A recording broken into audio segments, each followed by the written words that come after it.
got it started up, so we're going to kind of have to wait for some folks to join the chat. But so today what I plan to do is, this is something that I've wanted to do for a while, or experiment with, and I just never really got around to it.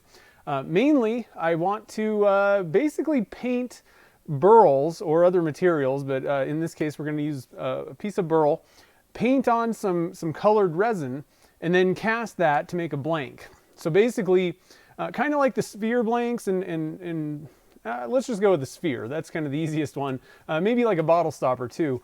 Something where it's going to be pretty much encapsulated, and you can see the wood and all the, whatever's in there. You're not going to be cutting into it. Basically paint on, whatever you want.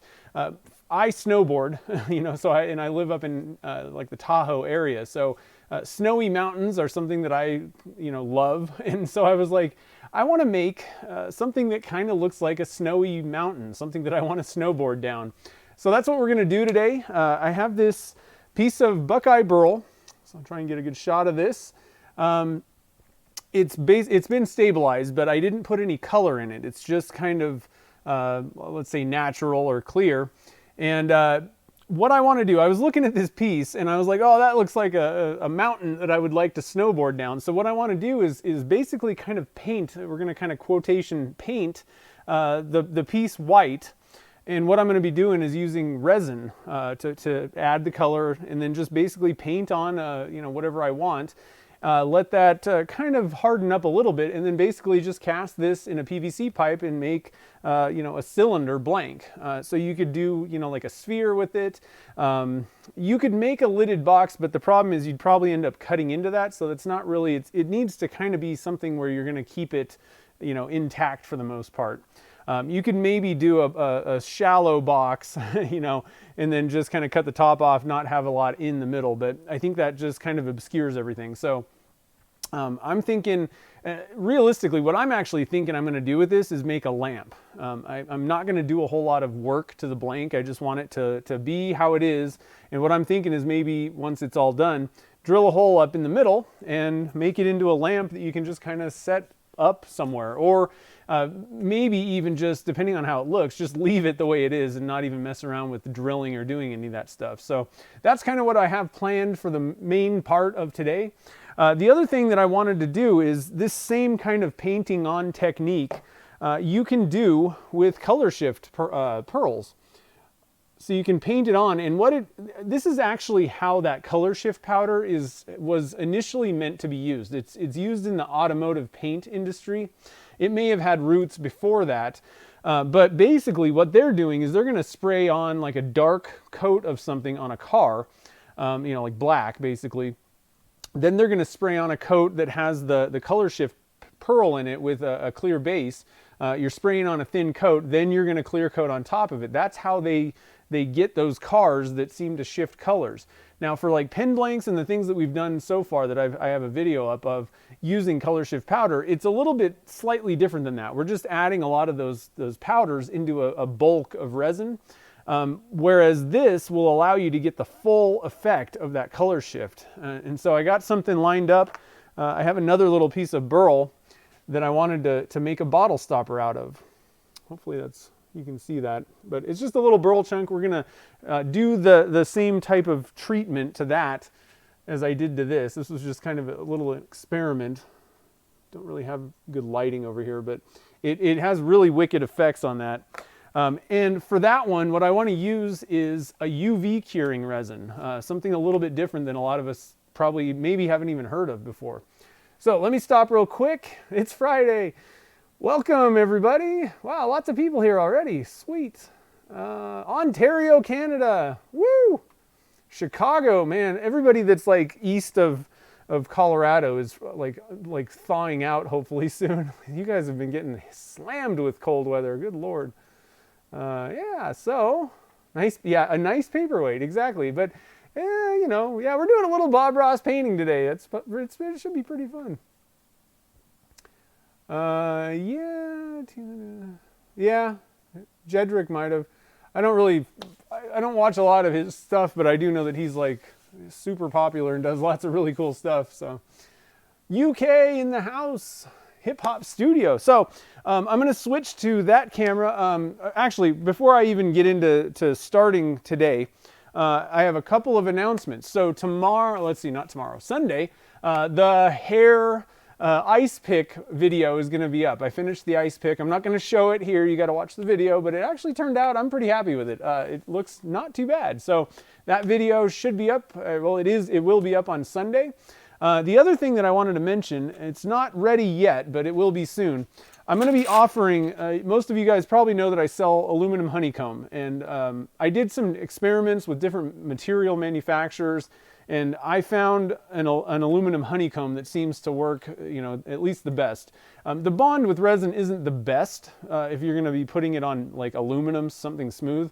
But this material definitely held way better than any of the other ones. The other ones had significant problems turning it with adhesion. This stuff works pretty good, and so I started selling the panels, and I have 1/8 inch, 1/4 inch, both in like the 3/4 inch thick size. Is that 3/4? I think it might be an inch. No, 3/4. And then I finally started carrying the 2 inch thick with the 1/4 inch cell. But I've been offering those just kind of separately, and I know there's a lot of people that kind of want to test things out, see which one works the best. So what I'm going to be doing is I figured out a way to get these things cut and fit into a box that the U.S. Postal Service has. So you get 3 chunks, and I don't know what the pricing and all that stuff's going to be, but I'm going to have these available where you get a little bit of, they're a little bit slightly smaller than the panels, the full panels that I sell now. Just because it was hard to find a box that they would fit in like that. So they're slightly smaller. They're 4.5 by 6 inch tall. That way all of that stuff will fit in the box. And so that'll be available soon. I just wanted to mention that. Another UK, Vacaville. You're close. Wow. Nice. Raining in Seattle, Texas. Rochester. Ooh. I had family that used to live there. It is cold in that area. Ooh. Let's see here. Where am I from? I'm up near Tahoe, so the Reno, Tahoe area. Let's see here. Tiny resin projects. Yeah, I think that's why I'm not really that. I've seen a few of his videos, but it's like things that I wouldn't necessarily make because there's absolutely no turning typically involved. But he does cool stuff. I'm guessing it's a he. I'm not sure. So anyway, so let's switch to this camera view. Let me, I guess, go over just a couple of things. So if you're going to be, where this like painting on resin thing, there's a couple of advantages, let's say, or reasons that you might want to do that. Now for this, obviously, we're going to be using it to basically paint using colors and cover up, a material, using this kind of as a canvas in a sense. So that's an obvious reason that you could, use resin and paint over some material. Another pretty good reason to do that, and you don't even need to use like dyes or anything like that, but if you have a piece of wood that you wanted to cast resin on top of, but let's say it's a really big piece of wood that you really, like nobody has that kind of size of a stabilizing setup. It won't fit in any kind of stabilizing thing, and you don't really even need to stabilize it. You can just basically paint on a coat of epoxy or whatever. You can use a thin coat of alumalite if you wanted. 5-minute epoxy works fine. I would probably stay away from polyester resin and CA glues because they're kind of hard and brittle and they could crack, but epoxies and polyurethanes are great. You can just paint basically a seal coat, a barrier between the wood, which might have moisture in it, and the resin, and that way you won't get that weird air bubble effect or a bad reaction with the resin. I actually did that. No, I don't have the thing. Shoot. I made a snowflake ornament. Do I have the one that didn't work here? I don't know what I did with it all. But I have a video up from last Christmas where I glued on a 3D printed snowflake onto a piece of walnut. And I wasn't going to turn into the wood, and I didn't need to stabilize it for any reason. I just wanted to seal that wood off. And just using 5-minute epoxy, you just put a coat of it on there and it works perfectly. You can literally just paint it on, and then once it just kind of stiffens up, you can pour resin on top. So that's just kind of another way that you could use this technique. You could do both where let's say this wasn't stabilized. You can cover all the areas where your casting resin is gonna touch it, With a colored resin, it'll block out that moisture. It'll create a barrier between the wood, the moisture, and your casting resin, and you're good to go. So just kind of wanted to mention that. It's kind of a useful technique in a couple of different ways. -50, that's ridiculous. I've been hearing about this stuff on the news. And I'm like, these temperatures are like, are we going to Antarctica for an expedition? Like, it's ridiculous. It's crazy. Man. Anyway, let's see here. Yeah. I guess it's the Midwest that's getting it, huh? Crazy. Anyway. Okay, so I'm going to switch 66 degrees in Katy, Texas. Yeah. It's actually pretty warm here. We're going to be getting a storm this weekend, but I mean, it's like 50, 40 something today. It's been in the 50s the last few days. So let me switch cameras here. There we go. So here's my little working area. Like I said, these are the two projects. What we're going to do, so just to kind of give you even more like what's going on here. So what we're going to do is we're going to mix up, for this piece, I'm going to be casting it in a 4-inch PVC pipe eventually, and we're going to do that today. So we'll get all that set up, and that's actually another cool thing for this stream. You guys will see how I make, this is the setup that I use to make the like sphere blanks. It's what I used for the pine cone blanks, which I should have here somewhere. Yeah, so, you know, like the 25K giveaway thing, I just cast it in a PVC pipe, just like that. Shoved the pine cone in. So pretty easy setup. I'll show you how I do it. And then for this one, I'm going to make a bottle stopper, and we're going to be using the colorshift powder on that. And I'm actually, this is actually the first time I'm going to set it up this way, but I have the same setup with a PVC pipe, and I'm going to hot glue it on there. And we'll put our little burl chunk in after we do our painting, and we'll cast it. Let's see. Now, a couple of things. What I plan to do for this one, because I can't afford to have some kind of problem with the Alumilite Clear, because we're going to be pouring a lot of resin. So I'm going to use Alumilite Clear, Alumilite Clear resin to do like the painting part on top of this. It'll definitely work. It'll give me a little bit of working time to get that done. You got about 12 minutes. I only have the slow set version. The fast set or regular would work fine too. So I'll do all my painting on that with Alumilite Clear, and then we're going to cast it in Alumilite Clear. You're guaranteed to, you know, everything's going to work fine with that combination. I could use, you know, any other clear epoxy, and again, like I said, 5-minute epoxy would work fine. 5-minute epoxy, I did some experiments with that, and I think for painting, it's more of a thicker kind of thing, and I don't know, 5 minutes for something this large may not work. It may be a little bit more difficult. So I think the 12-minute open time is going to be good. And then for this one, I have a different thing that I want to try out. So Alumilite makes a UV cure. I can't tell if that's actually, if you can see this bottle or not. There we go. I'm doing things backwards. They have a product that's a UV cure resin. It's called Illuma UV, and there's a couple other brands out there that make UV cure resin. I want to try that because it's a pretty interesting product. Basically, it's a one part, so it's not like Alumilite Clear where you mix part A and part B. It is one part, and you basically hit it with either sunlight, or I have this UV torch. You hit it with that, and it cures like instantly. And it basically, you have an infinite working time until you hit it with UV light. So I thought that might be kind of an interesting way to go. I actually, this right here, the colorshift thing that I did, this little test, that was done with the UV cure. Now, the only issue that I have is it's still kind of tacky in some places, and I think that it's a little bit of a thicker coat, so I think that it just needed, you know, more time under the UV light. But other than that, everything worked pretty well. Oh, I'm making a mess over here. Hold up. Okay, so that's going to be kind of a dual test in itself. And then the thing that I don't know though is if the Illuma UV, once you've, you know, cured it on the surface, and then casting Alumilite Clear over top, I don't know if there's any problems. I don't imagine there would be, but I figured it'd be kind of a fun test to see. So one thing, let me open up my, let's see here, nail. Well, honestly, I think that a lot of nail people use UV cure resin. I'm not sure. It probably is similar though. Let's see here. Where do I get the clear PVC? Actually, I have links on my website to where I get it. If anybody ever has questions about where I get certain things, especially most of the casting stuff, I have a lot of turning tool stuff as well. But pretty much all of my casting stuff I have on my tools I use page on my website. So there's a link.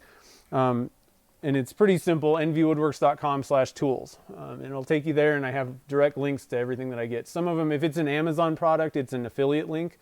But everything else is just a direct link to where I buy stuff and no affiliate or anything like that. So what I'm going to do here, I have my iPad, and I'm going to open it up, and hopefully I'll be able to see the chat on my iPad. Now, I'm still trying to figure out if anybody has any questions, burning questions. I may miss it in just the chat. However, if you super chat, I will be able to see that. So I got to figure out where is my, how do I figure out how to, videos?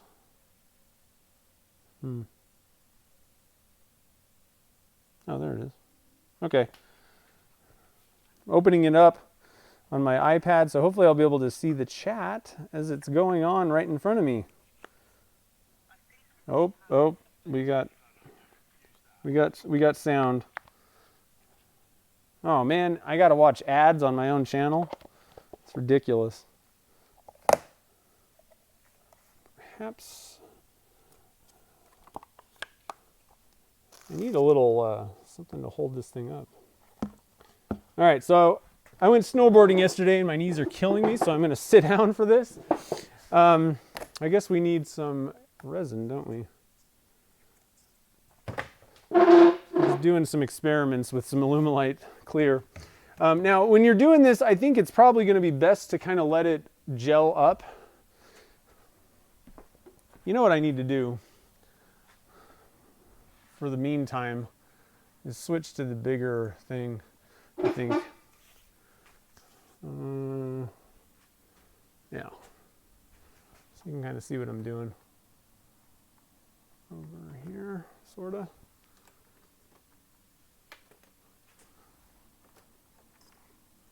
Kind of. There. Okay, so let's see here. I need a little cup. That's what I need. I ran out of little mini cups. The best deal I've found on these little condiment cups is at Costco.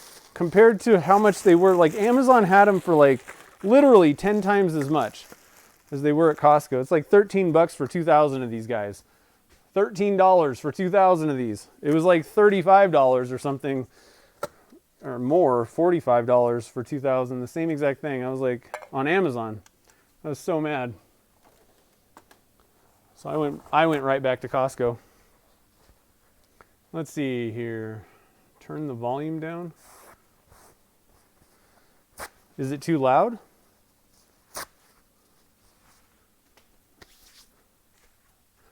It was not loud enough before. So, oh, on my iPad, you mean? iPad stand? Yeah, maybe.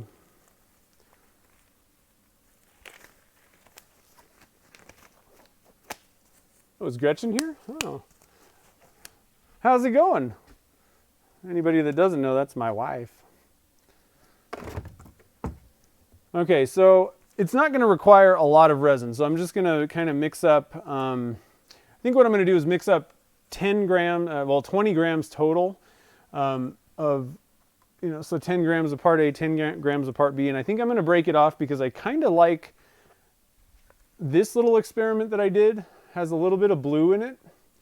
It has a little bit more blue than I want, but I do think that I want to put a little bit of blue here and there.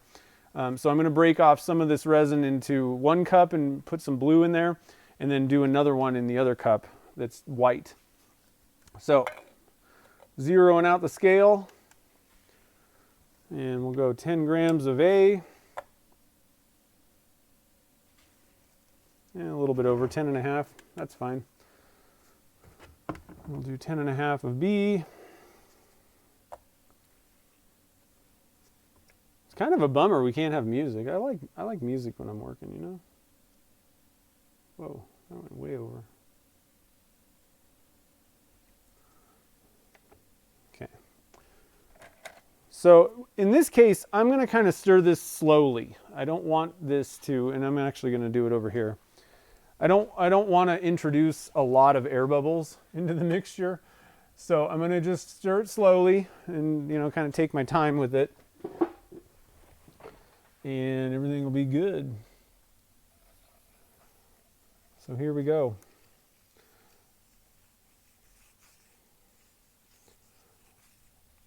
Mixing the resin slowly. There's going to be some air bubbles in this, and what I'm going to do to try and get rid of as many air bubbles as possible is just kind of hit it with a little flame. You want to be careful with, you know, you see a lot of people doing that, but that only works with epoxy and polyurethane. You don't want to be exposing polyester resin, PR, to flame. It'll light on fire. How do I use Super Chat? I got to be honest, I don't know, but it's basically, you can use it in two ways. Like I said, if you have a question that you really want to make sure that I see, the problem is I can't see the Super Chats on my iPad. Like, I need a better interface somehow. Oh, somebody did Super Chat. Somebody Super Chatted. Strings and Blings, thank you for the Super Chat. I appreciate it. So that's how you do it. I'm not sure exactly how you initiate it. Maybe somebody can explain that. They need to make the YouTube app a little bit more exciting. On Twitch, there was things that like would pop up on the screen that I would see. So I need to kind of learn a little bit more about the interfaces, but I'm going to be constantly looking. The thing is, there's an entirely separate window on my computer screen up there, so I can see them right up front. But you can also use it to support the show as well. You don't necessarily like Strings and Blings just tossed out $2 because you rock. So you can just do that if you want to donate a little bit. All right, so that looks pretty nice and mixed up. I think I'm going to start a timer. It really doesn't matter because it's not like I need to get this in a pressure pot or anything, but it'll just let me know how long I've been working with it. This very small amount, I mean, honestly, I might even have 20 minutes. You know, it's probably going to be closer to, it's going to be more than 12 minutes with this small amount, but maybe even up to like 20 minutes of actual working time. And I kind of want to wait. Alumilite Clear is pretty thin off the bat. I don't know if you guys can see that. Let's see here. Where do I got to figure out where the camera is. It's a pretty thin viscosity, and then once it starts warming up a little bit, it'll thicken up, and it just won't run all over the place as much. So I want to kind of probably apply it once it starts to thicken up a little bit more. So what I'm doing here is just breaking off into a separate cup a little bit. What I'm going to use is this Alumilite Ocean Blue dye. I'm going to add a little drip. I was actually on the phone with Carol at Alumilite today. So we're going to be using that Aluma UV, the UV resin next. And she was saying that stuff you can't tint. Like it's really meant to be just a clear coat.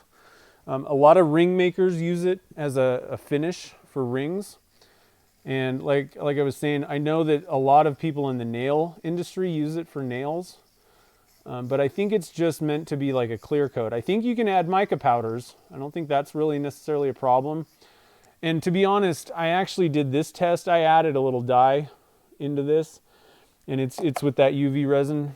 And it did work, but technically they say that it really isn't supposed to be used with dye. So just to let you know, that's another good reason to use, you know, whatever the casting resin you're using is. Mike Atkinson, man, I haven't seen you forever, bud. People are, oh, it does show up on here. Never mind, it does. I do get a big notice. What are you doing, Mike? Thanks for the super chat, buddy. I appreciate it. Let's see here. Where's the hair? The hair video is going to be up tomorrow. So the way that the stream's the Dunkin' Junk, I'm doing Dunkin' Junk, the quote-unquote Dunkin' Junk, where we put weird materials in resin once a month. So we did the Scott Grove's hair first. And what I'm doing is we're going to do the casting live, and then I'm going to just shoot a video of the project. That's how that's going to kind of work. And so the video is edited pretty much. I just need to put some final touches on it. And then it'll be on YouTube. It'll be posted on Sunday. So this is Alumilite white dye that I'm going to add to this one.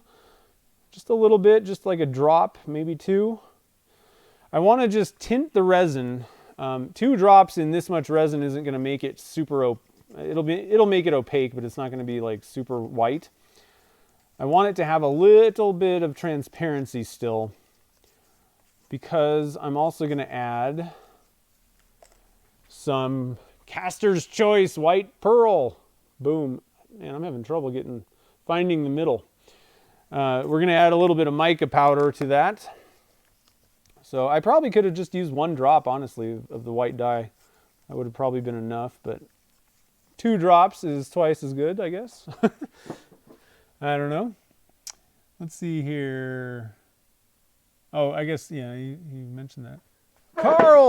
Carl turned that, so if anybody doesn't remember, Carl won the 25K giveaway, and he turned that pinecone blank into an awesome jar. Thanks for the super chat, man. I appreciate it.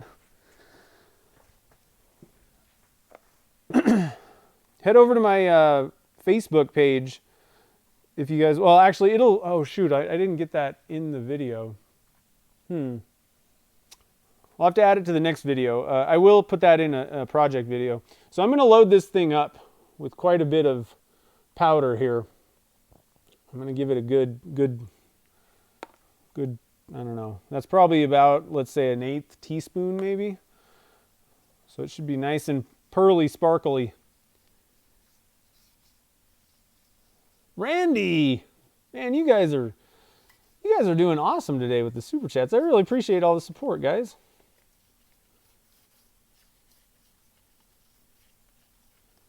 All right, so that's nice and pearly. So again, what we're trying to go for, I snowboard, I live near Tahoe, and I love snow, so in mountains. So we're gonna try and make this kind of look like a snowy peak.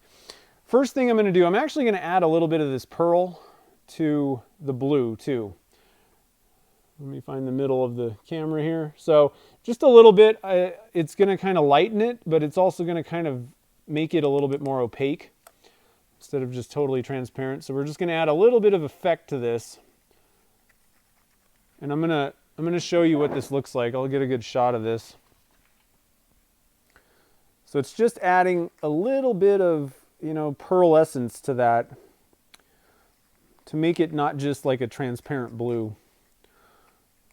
This is actually a pretty good way to make, if you're looking for like a pearly color, you can just add white pearl to any dyed resin and you'll get like basically kind of the same idea as a different colored, Caster's Choice. Like let's say they don't sell like a specific color that you want. If you can get the dye color right, add a little bit of that white pearl and it'll give you the pearl effect that you're looking for. Okay, so again, these are pretty thin here still, but I think I might start trying to put a little bit of this blue on, let it kind of run around down there. I'm thinking that it'll be cool to have it pool, like have that blue down, like where it's pooling up in crevices a little bit. I don't know, that was just kind of something that I thought of. Now there's a couple of things that you can do to use as like paint brushes. There's these chip brushes. The problem with these things is the bristles come out like crazy on those things, and I really honestly don't like them for painting stuff on. I picked these up. They're like, I think like a foam brush. It's what did they, it was on Amazon. It's a cosmetics, some sort of makeup brush. And it kind of basically has like a foam tip on it. Let me see if I can get kind of a closer. It's hard. There, that actually kind of shows. See, it's kind of fuzzy. I don't know. And they were super cheap. I got like a whole huge pack of them. So that's what I'm going to actually use to kind of paint some of this stuff on. So let's zoom in here. Let's see if we can zoom in on this guy. Which way are we going? It's hard to figure out where the middle is. There.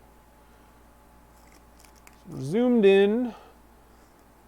I might have to move that actually. Let me move the camera.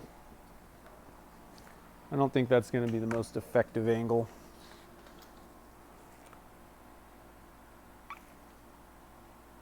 There.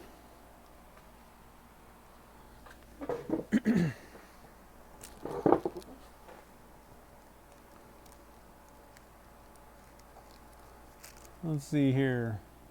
Lip gloss. Yes, that's what they are. I couldn't remember what type of thing. So I'm just going to kind of paint this into these little crevices.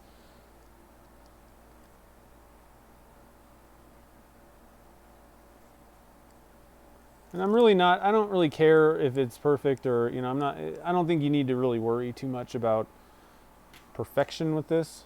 You know, just kind of have some fun with it. We're going to be covering most of this up with some white anyway.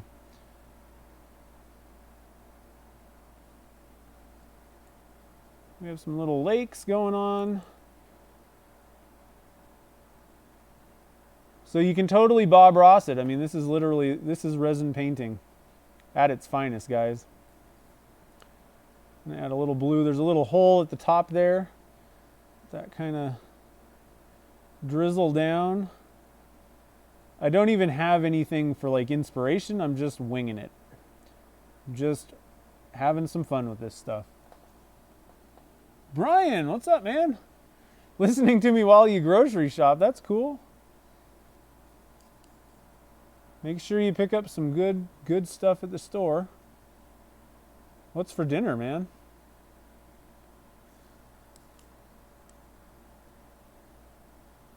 Thinking a little bit of this flat area needs a little bit of blue.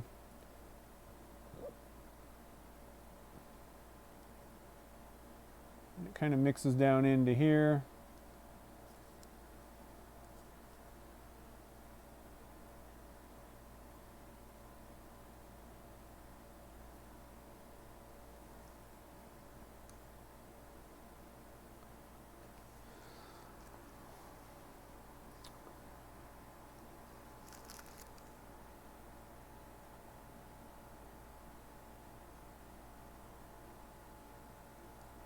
So what do you guys think? Is this kind of fun?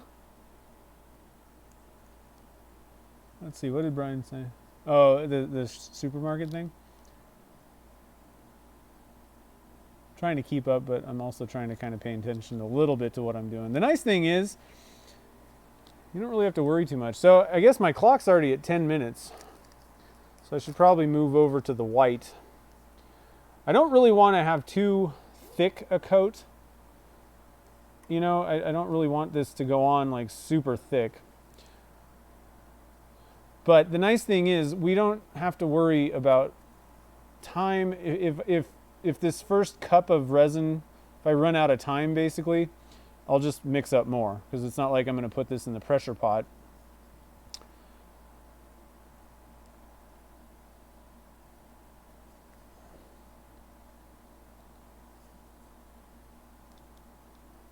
Can't believe 10 minutes went by. 11. We're already at 11 minutes, guys.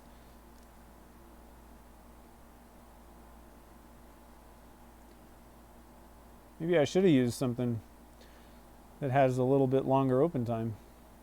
That's one of the reasons why I'm curious to try out that Aluma UV. It's kind of a bummer that you can't really add dye to it, technically. But I think that it could come in, you know, it could be a kind of a cool thing. So I'm trying to mix in a little bit of this blue that's underneath into the white here. Just add almost kind of some highlights to it.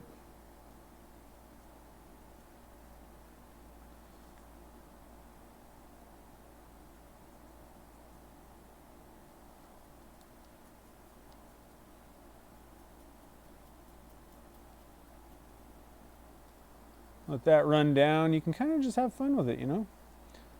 Got a little bit of blue mixed in with my white in the cup here.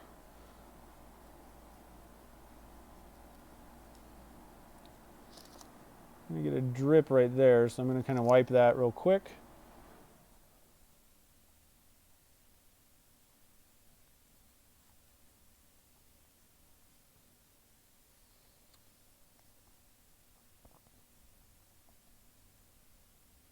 One of the cool things about the kind of brown color, the wood color underneath, is a lot of times, you know, on a mountain, like if you're skiing, you'll see, you know, brown. I mean, it's obviously the rocks and everything, the dirt underneath are brown colored. So you'll kind of see some, you know, little darker patches popping out here and there.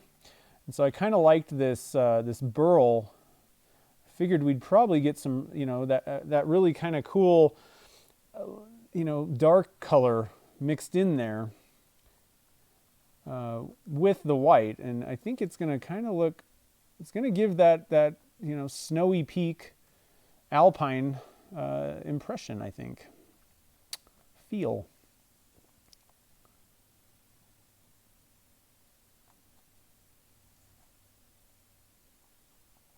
We're going for an alpine-y feel.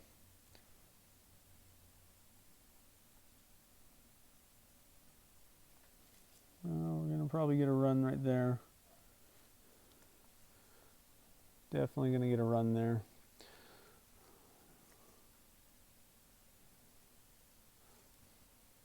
Need to put some tape up on there. I think I'm just going to let it run.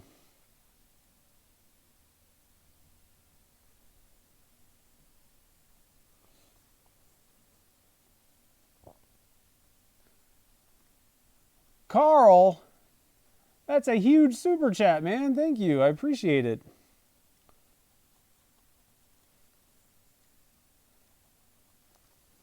Okay, so now I'm gonna, even though I just said that I don't like using these brushes, I have one sitting right in front of me, and I want to paint on a little bit more on this side. This is looking pretty cool. I don't know. What do you guys think about this? It's kind of a different project. Something a little different. It's been on my mind to do something like this for quite a while. Just never kind of got around to it, you know?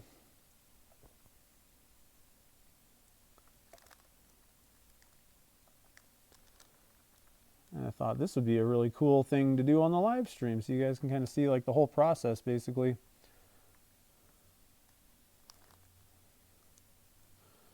So I've made a mess over there, but that's okay. It's kind of fun though. I hope you guys try this out. It's pretty cool. Now, you know, I'm doing a pretty big blank right here, but I think this would be a really cool project, and you would get a lot more mileage doing something like bottle stoppers, which is what we're going to do next. Slightly different. We're not really going to paint the same way with that one, but I think it'd be kind of a fun thing to do. That looks pretty sweet. I'm liking it. I think I'm going to need a little bit more white on the top up here. So I think we might have to do like another coat. I'm going to zoom out a little bit. Oh, we lost. Making a giant mess is what I'm doing here.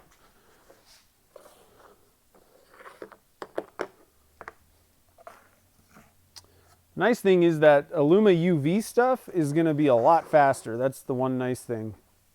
It'll kind of harden up, but we don't really need to wait like the 4 hours that you would normally need to wait on this to cast it. It's not, there's no reason not to just, you know, dump some more alumalite on top of it. It'll be fine.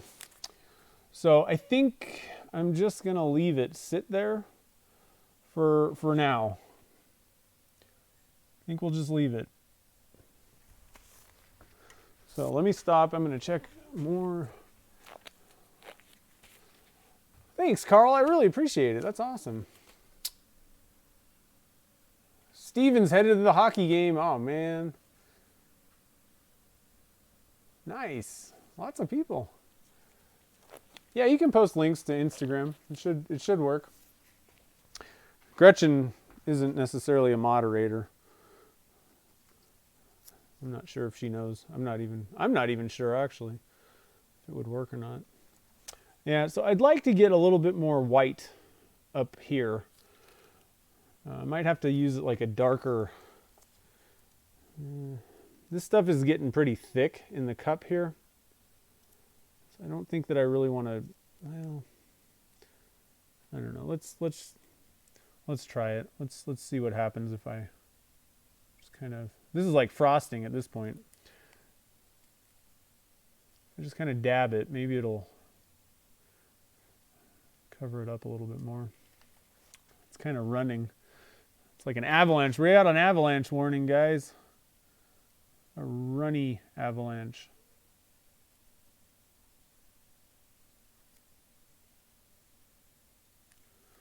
Yeah, it's a little bit thick. But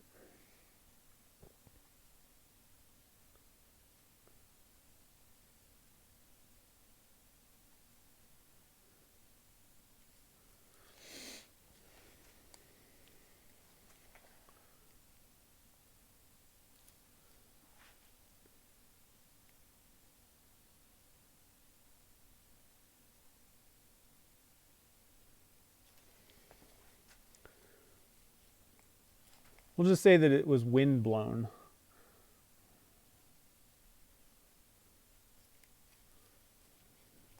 The winds are crazy right now on the mountain that we're painting.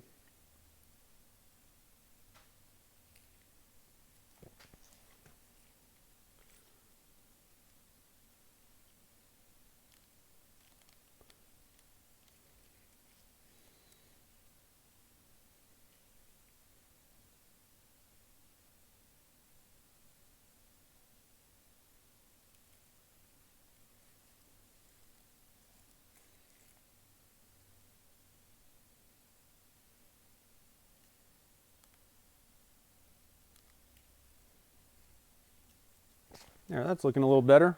What do you guys think of that? All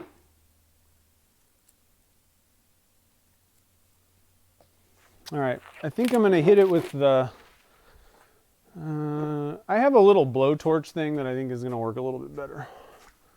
So we'll zoom it out. This is what I'm going to be using.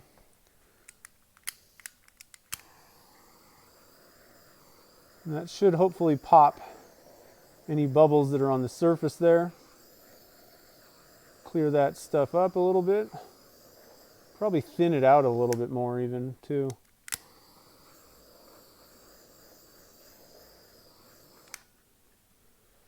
All right, so that's looking good. I don't see any air bubbles or nothing. I think that did make it kind of run a little bit more, but that's okay. Probably could have added a little bit more white dye to the mixture, and it would have covered, it would have provided a little bit more white coverage, but to be honest, I think it's actually kind of cool. I mean, something that's super steep like that's probably not going to have a ton of snow sticking to it necessarily anyway. It's kind of cool. What do you guys think of it? Cinnamon roll. I know, yeah, it does look like, especially this thing, looks like a cinnamon bun. Let's see, I'm looking at my chats here. Alex is here. What's up, man? Did you have fun with Carl when he was in town?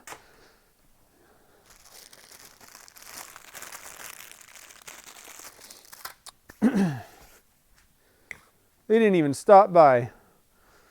They went straight through California. They didn't want to drive through the snowy area. So the clock's at 21 minutes now, and it still really isn't cured. You know, it's not like hard, I would say.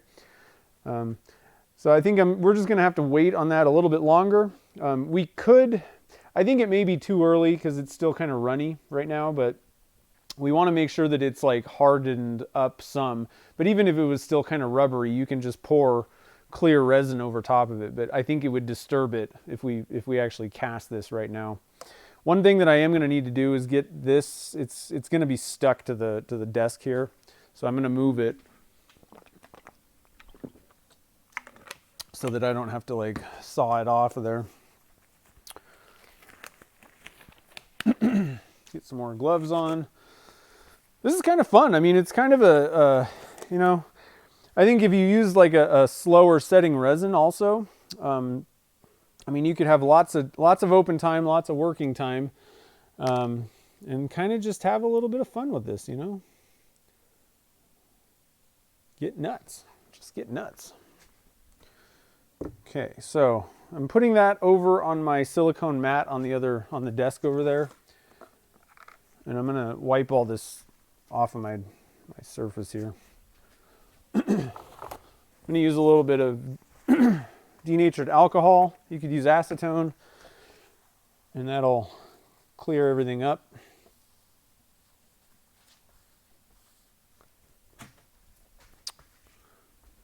One thing that has come to my attention, and I do this all the time and I never thought about it, but somebody was saying that if you get resin on your hands, it may not be a very good idea to use a solvent like alcohol or acetone to wipe it off of your hands. That may make it enter your pores, like the resin and the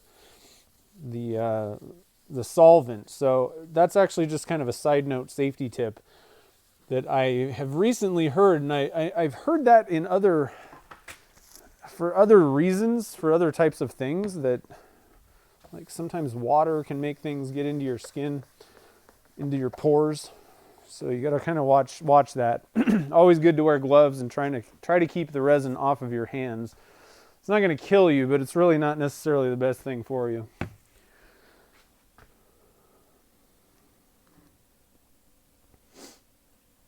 All right, so let me switch cameras because I'm kind of working over here now. That's the wrong one. Let's see if I can get... all I'm doing is just kind of cleaning off the edges. This blank fits pretty well perfect in that PVC pipe. And I think that if I have a bunch of resin on the edges, it's maybe not going to actually even fit in there. So I want to clear off any drips off the edges. Clear up the puddling, pooling stuff.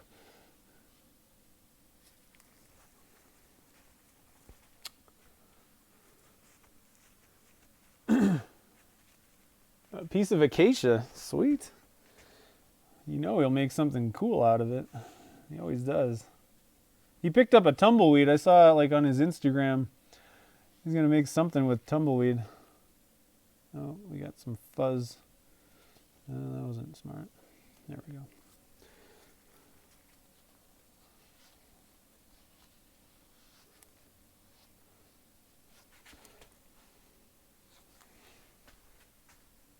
Okay. One more drip. I think it's starting to kind of... I don't think it's moving anymore. I think it's kind of, you know, really gelled at this point. So I think once I get all these little drips fixed on the sides, I don't think it's going to be making any more.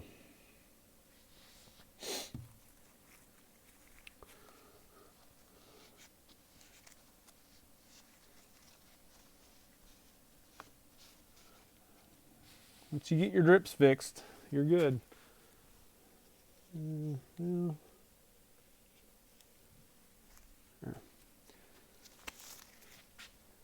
Okay, I think we're pretty good.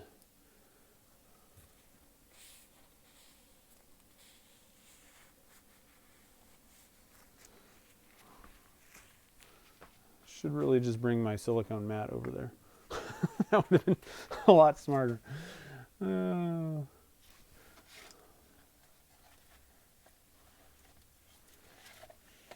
I kind of have another one.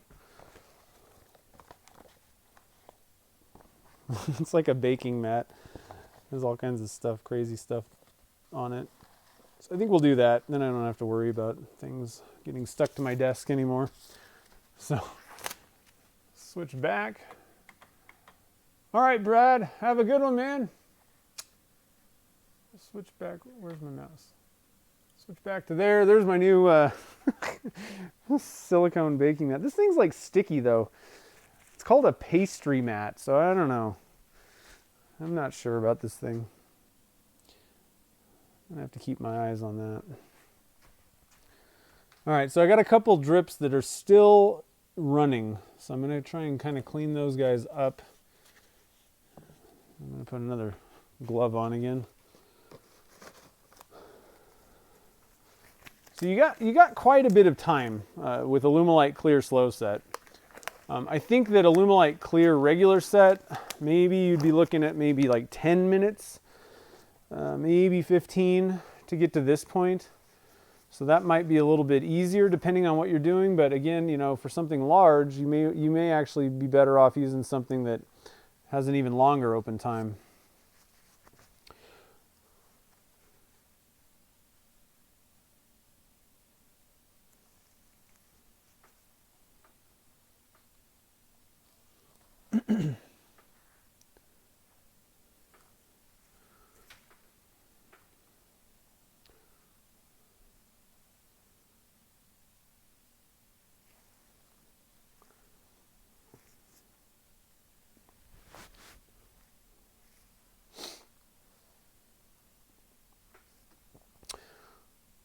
All right, so just a few more minutes and it should be set up and ready to rock. I think what we're going to do is actually set this aside, and I'm just going to let it kind of, you know, if there's any more drips, we can kind of clean those off later. And if there's but it doesn't really matter if it starts setting up. So let's move on. Let's start working on that other one that we're going to use for a bottle stopper. So this is the burl chunk that I have. I dye stabilized it. It's got a little bit of yellow and purple on the inside, but I'm more worried about this side of it. That's what I'm going to see. We will turn into some of it, I guess, on the outside. Now that I think about it, but that's what I'm worried about, or that's when this is the side that matters for right now. And we're gonna use some of my colorshift powder that I sell. So. If you guys saw the Twilight Blanks video, I use a mixture of colorshift powder and then this Starlight glitter that I have both available on my website. That's what I actually have in this jar. I just find it easier to get colorshift powder out of a jar. So what we're going to be doing for this one is we're going to use one of those little makeup brush things. And we're not going to add the colorshift powder to the resin. We're going to paint the colorshift powder onto the piece and then drip some of that Aluma UV stuff down over it, just kind of cover it, and then we'll cure it with the UV torch. So let me zoom in a little bit here. Bullseye.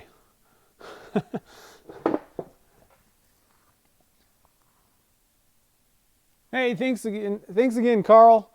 Have a good night, man. Thank you for the super chat for helping support the show, man. All right, so I'm just going to basically just kind of paint this stuff on there. And we're actually going for a fairly thin amount. We don't want a lot of extra. One thing I will say about this colorshift powder, it is super, super thin. Like the particles are like tiny. So you really kind of need to watch out. You don't really want to be breathing this stuff. I don't think it's good to get in your lungs. So not a bad idea to literally wear a face mask if you're doing this stuff. You don't want this stuff to get in the air because you'll suck it into your lungs if it's up in the air. So, you know, one thing that it's kind of tough, but you could put a fan on to blow the little particles away, but at the same time, that also just kind of throws them up in the air. So it's kind of tough. You just want to kind of be careful with this stuff. Try not to make a big cloud of it in any way. And that really goes for any mica powder. I don't know that it's necessarily any more dangerous than anything else, but it's just such a fine powder that it's easy to get the little particles up in the air, and you don't really want to be breathing them, but you don't want to be breathing any mica powder either. So I'm going to try and get some down in that crevice there. And so you can literally just kind of paint it on. We don't really want a pool of it. What we're going to do is every once in a while you want to tap the excess off. All right, oh, you guys didn't see that. So you really don't want like a big puddle of the colorshift powder sitting there. Kind of just paint it around. Let's add a little bit more here.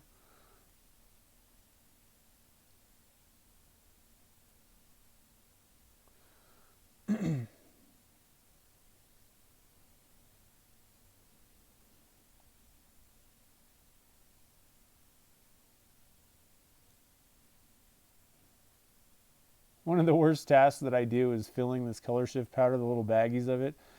It just, and when I'm doing that, I have a, you know, full face mask on, and I have like a weird filtration, box fan filtration system going on.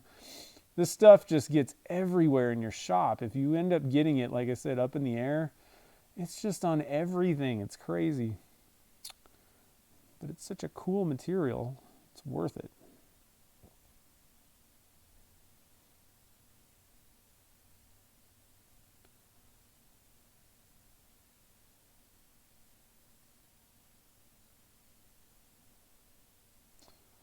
All right, I think I got it pretty well covered. I'm going to try and see if I can add a little bit more in this area. But again, I'm going to tap it off. I don't want, you can see some of these little, see how it's kind of pooling up in some areas? I don't want that, so I'm going to bring my little cup over again. You guys didn't see that before, and I'm going to actually tap it off. We don't want the excess, really. We just want it to be a nice even sheen of this stuff, so that when we add the resin, it'll be all cool looking. All right, I'm pretty happy with that. So next step, put that stuff away. So what I'm going to use, again, this stuff is called Aluma UV. There's lots of different brands of UV cure resins out there.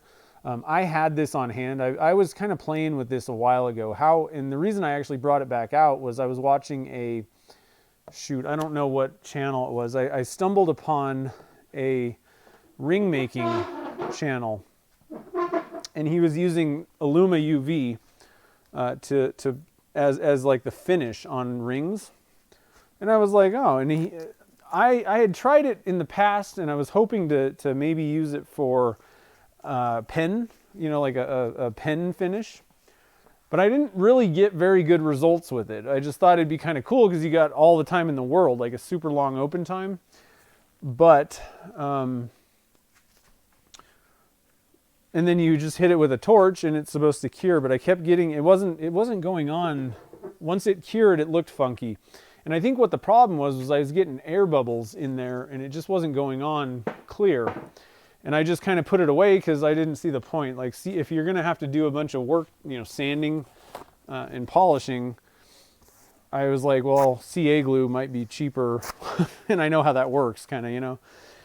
So I just kind of put it away and never really went back to it. But I was watching that guy, you know, put a finish on a ring, and he just, I think the thing is you got to kind of put it on with a decent brush. Number one, speaking of, here's a follicle from that stupid, where's the camera? Can't find it. See, there's a follicle from my brush that was on the blank. Makes me mad.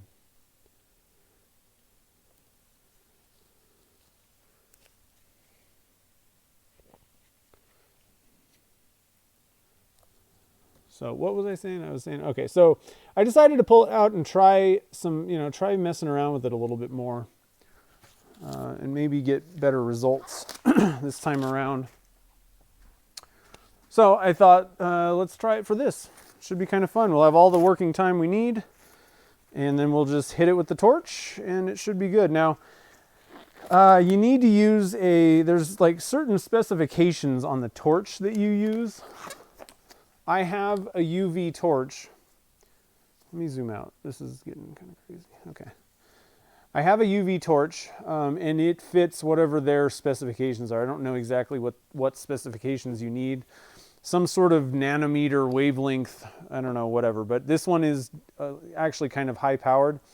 But what I found with this piece that I did, which actually I put on a pretty thick coating, I needed to just leave it under the UV light for, I mean, I think it would probably be best to leave it under there for like 5 to 10 minutes at least. So the thicker you kind of put a coating on, the longer that's going to have to sit under the light. Now, if you put a super thin coating on, literally in 3 seconds, it's going to be cured, like hard. So here we go. I'm gonna just dump a little bit of this stuff out. It's a 1 part. Again, it's not a casting resin. It's a different type of thing. It's a 1 part. It's not, you don't mix it. It just cures. So I'm just gonna try and get under the camera there. I'm just gonna pour a little bit out. That's probably way more than enough. Just putting a thin coating on this thing. And this is just to kind of lock that powder down.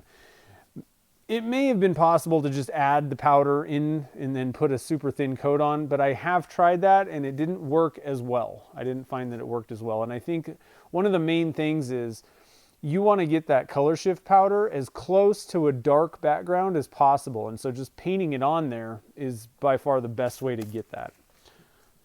Let's see here. So I need another one of those little brushes. How's the chat doing? Let's see here.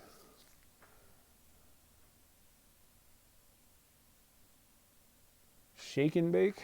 Yeah, you could probably do that, I guess, but I don't know. I think it's just as easy to do it this way too. But yeah, however you can get it on there and not cause a giant mess.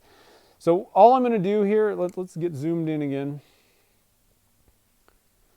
And actually, I'm going to move it because that's really awkward for me. So let's move it over here so that it's comfortable. And I'm basically just going to kind of drip it on there. I'm going to pat it, drip it.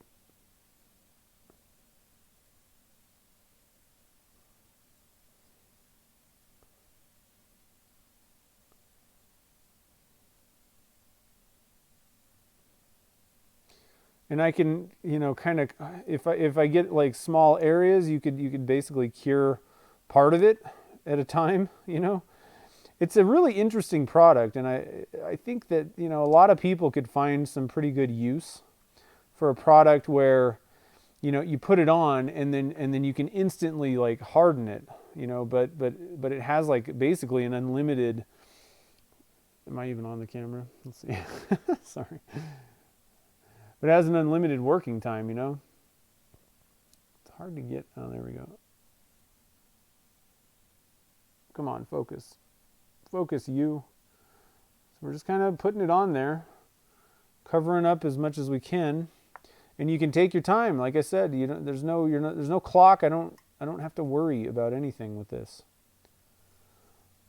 Thinner is going to be better. Now I'm actually putting a pretty thick coat on right now, so I want to try and kind of dial that back a little bit.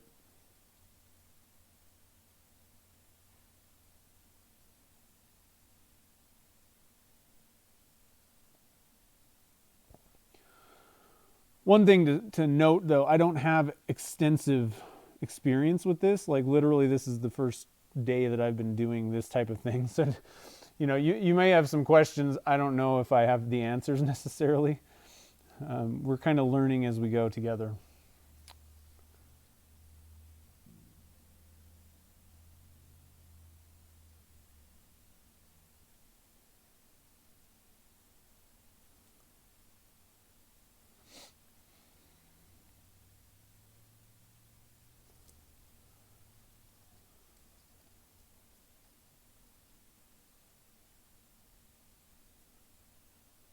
You could thin this out. That might actually not be a bad idea by putting it in a warm water bath. It's a little bit on the thicker side. I could maybe make it kind of flow more if it was warmer, you know, a little bit warmer than it is. This is working fine though.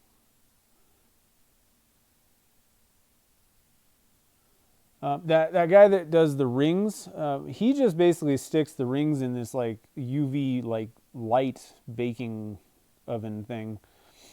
and he leaves them in for like 30 minutes. So I'm actually not so surprised that you know, a kind of a thicker coating didn't cure up hard. It was still tacky, which means that it needed a little bit more time under the UV light. So there may be better ways, you know, to kind of set up. You can buy UV light bulb things and just create like a little light box kind of thing, if this was something that you wanted to do or use, you know, look into. I'm just going to basically keep that flashlight on for a while, let's say like 20 to 30 minutes, and I'm hoping that it'll be nice and cured up. Now, one of the other things that we're testing with this is I've never cast anything that had Aluma UV on it, and then cast that in Alumilite Clear. I don't think there's going to be any problems with the two, but I have no clue really. So UV cure resins may be different somehow and may not be compatible with Alumilite Clear. I don't know. And I don't actually even think that, I did talk to Carol at Alumilite today, but I don't even think she probably even knows. Because most people, a lot of people in the fishing lure industry use UV resins. I think that's like their biggest, one of the biggest markets that they sell to. And then the nail industry, I don't know. I will be trying it again on a pen, so we'll see. You know, it could work good if you can get it on. Where it would be really awesome is if you can get it on and it's like pretty much perfect. Like all you got to maybe do is like kind of a light buffing, but other than that, it's all like kind of a perfect finish. Then man, that's great. If you don't have to sand at all, you're good to go, kind of thing, you know.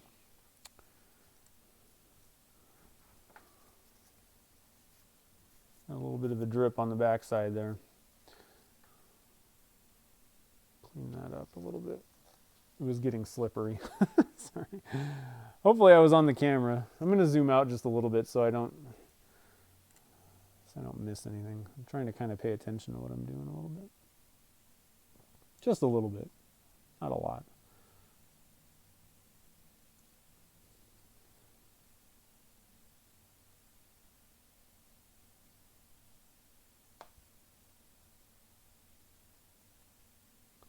All right, so I think I have this whole thing coated. It's a little kind of crazy nugget of something. So at this point, what I'm going to do, I'll wipe my fingers off here, but I got my light. I'm going to zoom out here. I have my torch, and it creates a UV kind of purple light. All you got to do is just hit it. And like I said, it's going to initially like harden. Like it's going to start, you know, hardening up right now. Like right now it's hard, I would imagine. You know, but to get the thing fully cured, it's going to need to sit under this light for, I would say it would be smart to keep it under there for about 5 to 10 minutes. And so I think what I'm going to try and do is just set up the torch a little ways away, and stick something under it so that it's just aimed at this chunk. So let me find something I can stick. There we go.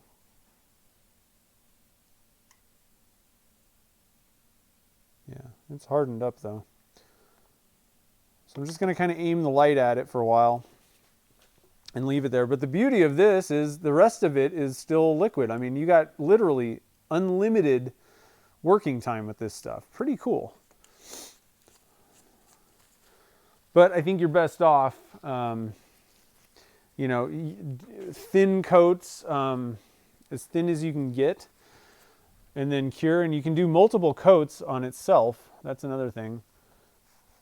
I gotta wipe off. This stuff is still, the blank is still leaking. I'm leaking.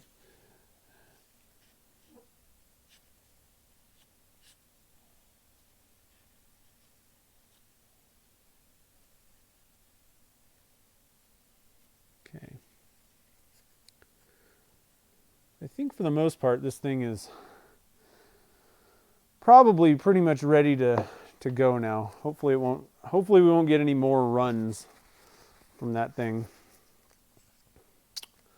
One other thing that I thought of, and I guess we could do this real quick right now, is you could do some pretty cool stuff on pen tubes with this, you know. I think what I want to try, so we still have some of this Aluma UV in the cup. I think what I want to do is just dump a ton of powder into the resin, paint it on this tube, and then hit it. And then that way we'll get two different looks. We'll get you know, how does it look with when you paint on the powder onto the surface, and how does it look if you just load up a ton of the powder into the resin and then cure it? So let's give that a shot. I think what I'm going to do, there's not much in here. It's definitely enough to paint a pen tube. So I think what I'm going to do is just use like a popsicle stick, which we have. I'll just cut this in half. And just grab a kind of a spoonful, you know, a good amount, and just dump it in there. Let's see how that looks. And what we want to do is we want to have just a thin coat applied to the tube, and then we'll bake it basically. One thing that I kind of forgot to do, I don't think it's going to be a big deal, but I could have hit this with that little chunk, the nugget. I could have hit that before I UV cured it. I could have hit it with some heat to pop any bubbles that may have gotten on the surface. I think I'm going to actually add another scoop like that. I want to make sure that we have a lot of this powder in there. I want it to be pretty well loaded up. So I'm going to do another little scoop, maybe even more.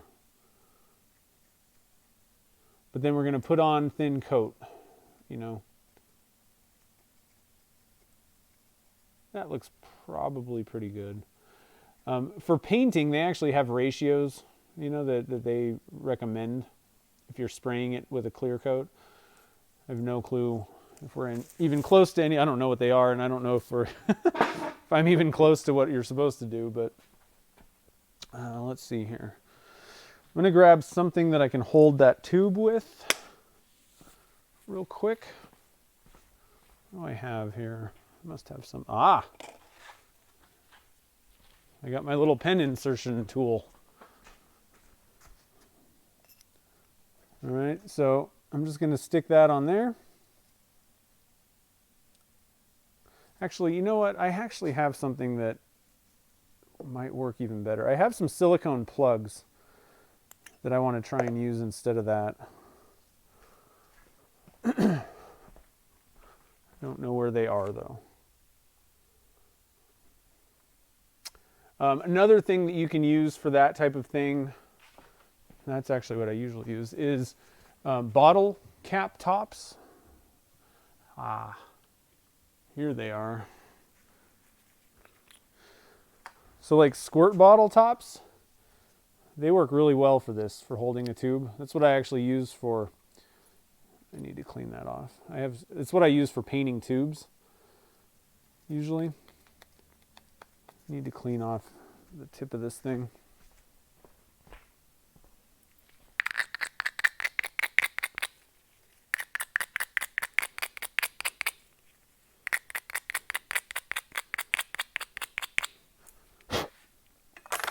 Okay.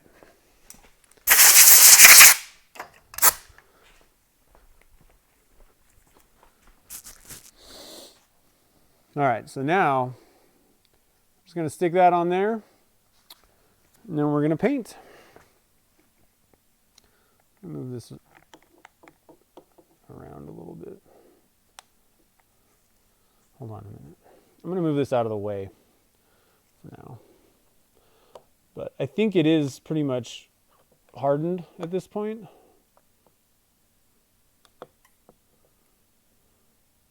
But I want to keep that UV light on that thing to make sure that it fully cures.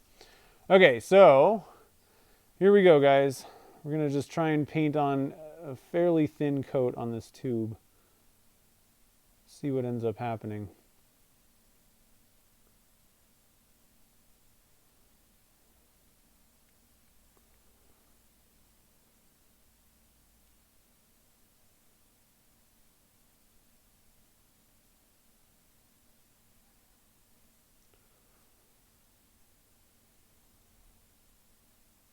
And then the idea is you could, you know, go back and clear cast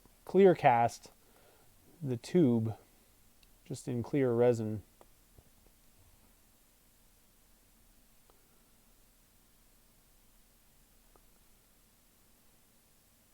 All kinds of fun stuff we're doing today.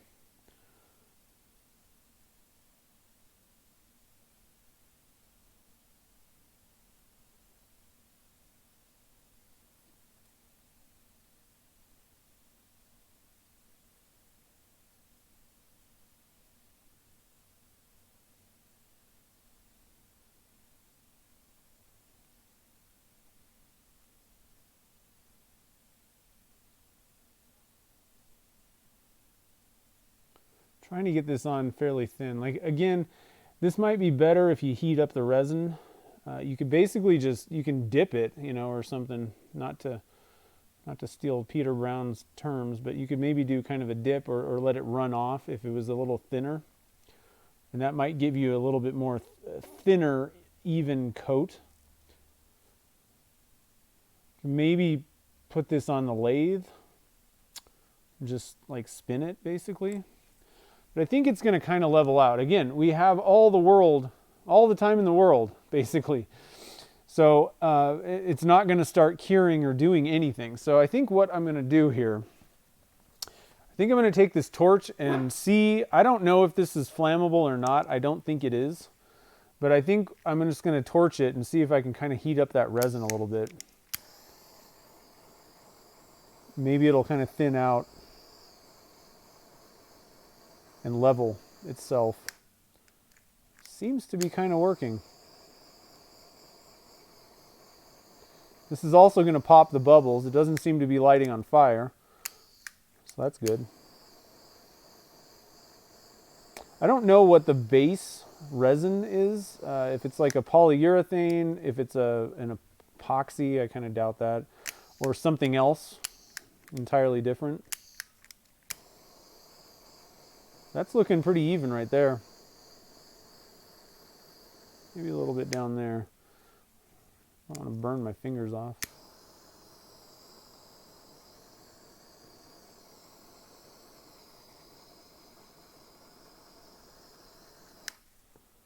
All right, so that's not too bad, guys. It's kind of on, maybe got a little too warm there. But it's definitely given me, you know, looking at it right in front of my face here, you do have that kind of color shift. It's slightly different than that piece over there, but it is kind of a cool thing. So I think I'm going to take my torch and we're going to cure this guy.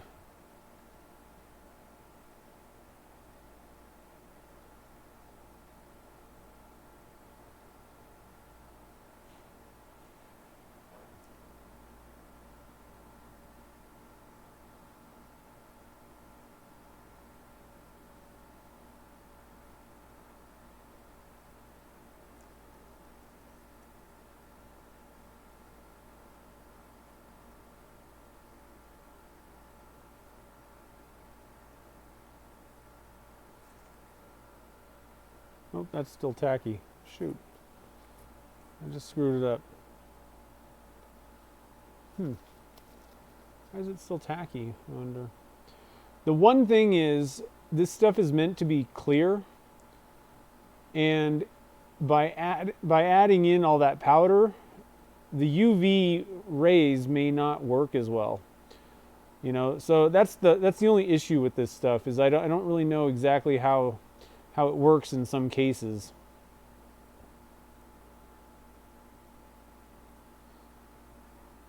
But I think it'd be a lot easier if you just stuck this in kind of a UV booth and walked away. You know, leave it in there for 30 minutes or something like that. you won't have to worry about holding a flashlight and is it cured or not. So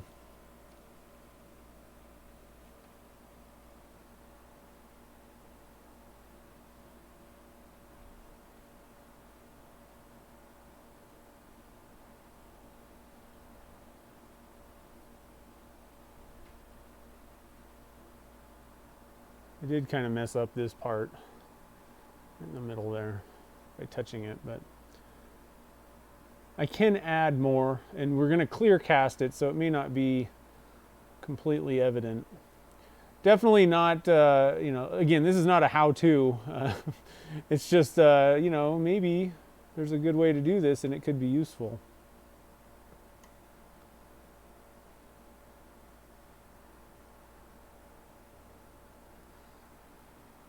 Okay, let's try it again.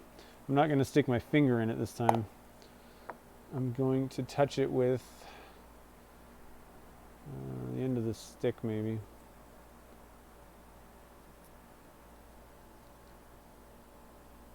Huh.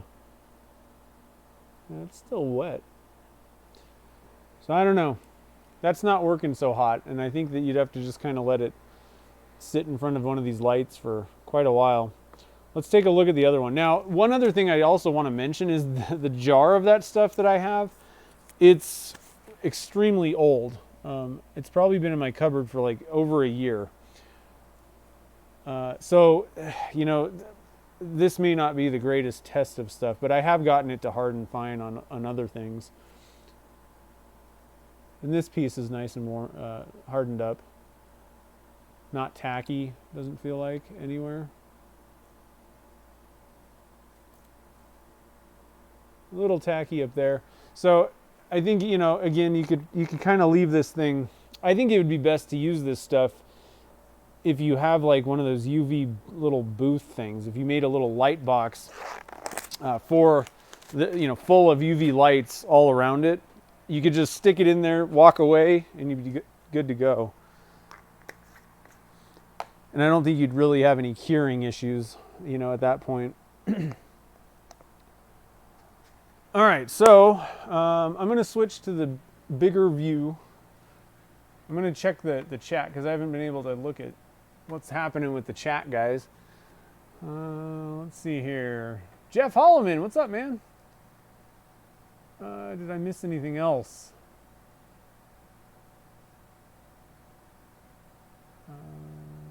Jeremy Butler, what's up?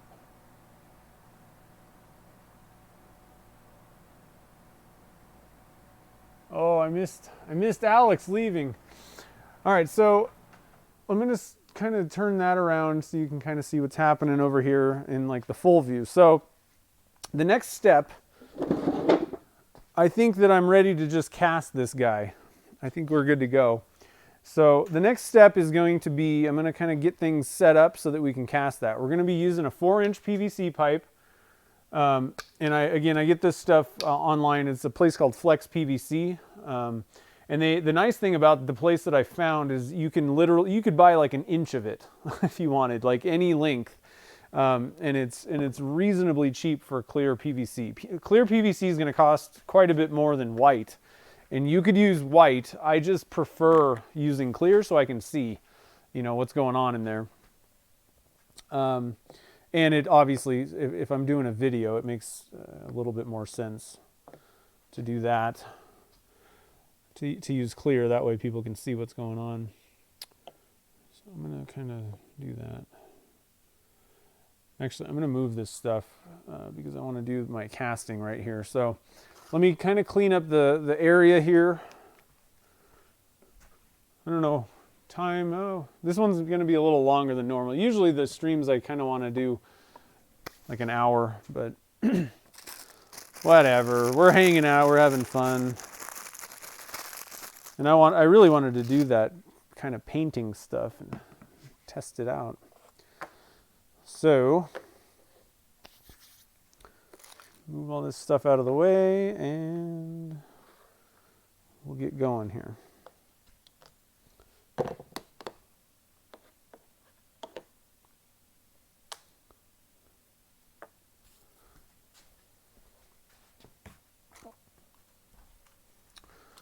So what's everybody doing this weekend? Anybody got any big plans? Anybody? Yeah, you could put it out in the sun. That's actually, I guess I didn't think about that. But I think that some of the lights are a little bit more powerful, possibly. I'm not sure about that, but I think you might, some things might work a little bit better. You know, like some of the lights, certain types of lights may be more powerful, possibly. I don't know. Again, I'm just kind of playing around with this UV stuff. I don't have a full grasp on how it all works. But yes, you can put things, I think where a lot of people use these UV resins is like surfboard making, and they do just kind of stick it out in the sun. It works really good with a thin coat, you know. I just, in some cases, I'm not sure how some things work like that. Okay, so we're going to toss that. Move this guy. I guess I can just leave that there. All right, so how this works, we're going to hot glue our blank. Oh, wrong camera. Wrong camera, guys. I need a camera crew. That's what I need. Where's my camera crew? Okay, so I gotta clean my hands off here.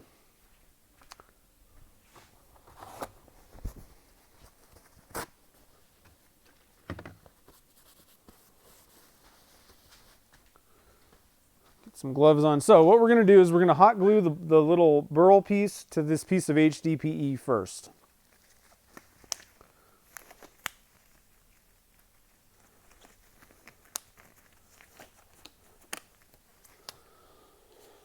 And I already have my hot glue gun warm and ready. I'm just going to pick it up. Hopefully we won't get any runs.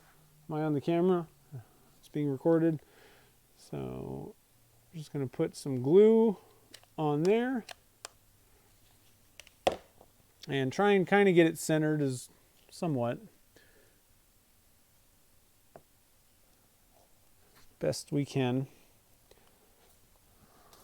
Step 1, done. Step 2, let me make sure that you guys can actually see this whole thing. Okay, you can. Step 2, hopefully this fits. It was a really tight fit earlier, so hopefully nothing has significantly changed. There we go.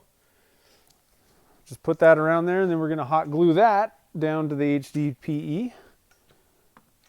Oh, I forgot to add, before I do that, I need to spray this with Stoner.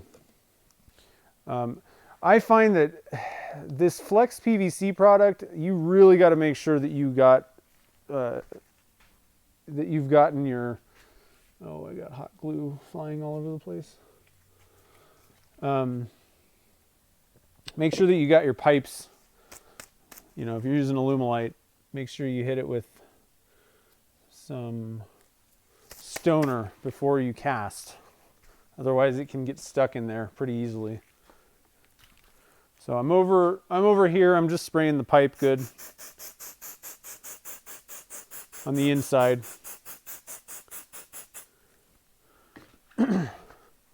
We don't want anything sticking. We want the blank to come out nice and easy when we're done.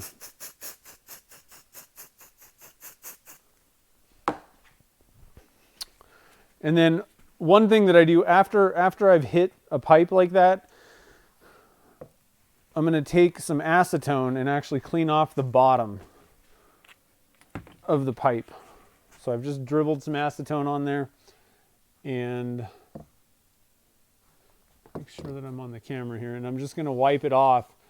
I don't want the Stoner on the bottom of the pipe, particularly. Not really even on the edges. So just kind of wipe it off to make sure that we're getting a good clean bond between the hot glue in the pipe. So we'll flip it back over, put it down, and then we're ready to go. And I put a ton of hot glue on these things. You do not want, especially a blank this big, you do not want this to leak. So hot glue is cheap, Alumilite Clear, not so much. So, you know, get a bunch of glue sticks handy and glue the heck out of it.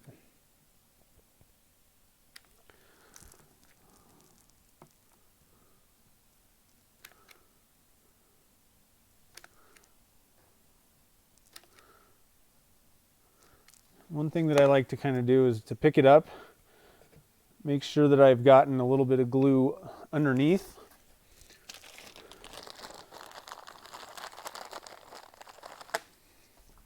Add more glue. And then I do another line around the base of that glue blob that I just made, and then one up on the top, just to make sure that if there are any leaks, that I've got them sealed.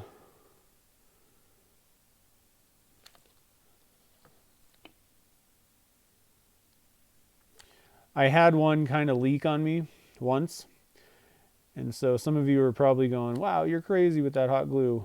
Trust me. If you have one of these things leak and you're making a blank this big, you will hot glue the heck out of it. From then on out.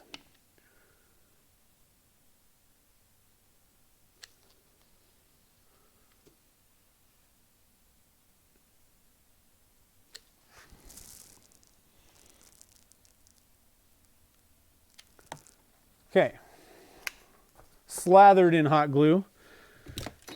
Oops, lost our power cord. The camera.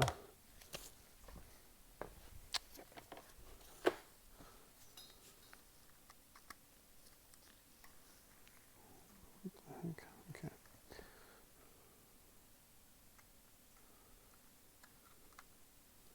Okay.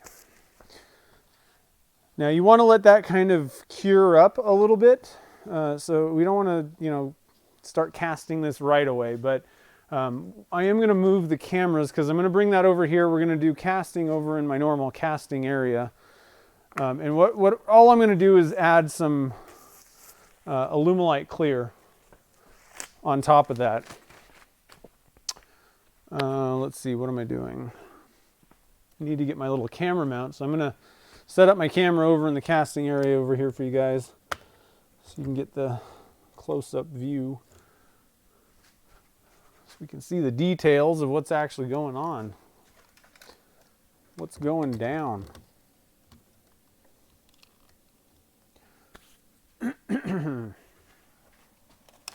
Okay, so let's see.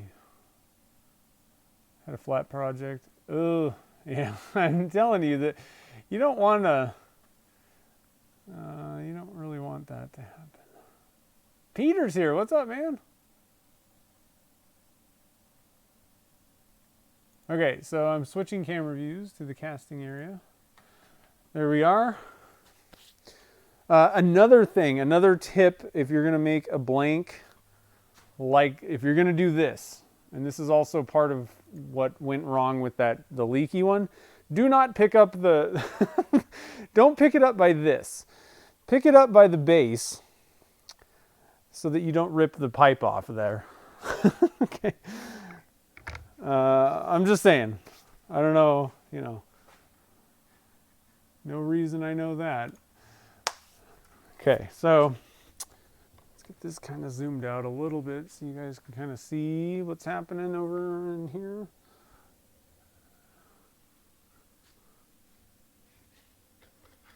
Let's scoot this back a little bit. One other little tip for you guys, make sure that whatever your mold is, it'll fit in the pressure pot before you start mixing resin up. That's a pro tip right there. Again, don't ask me how I know. But it really sucks if it doesn't fit. and the resin setting up. Okay, so now I can see the screen over here. Langley, how's it going?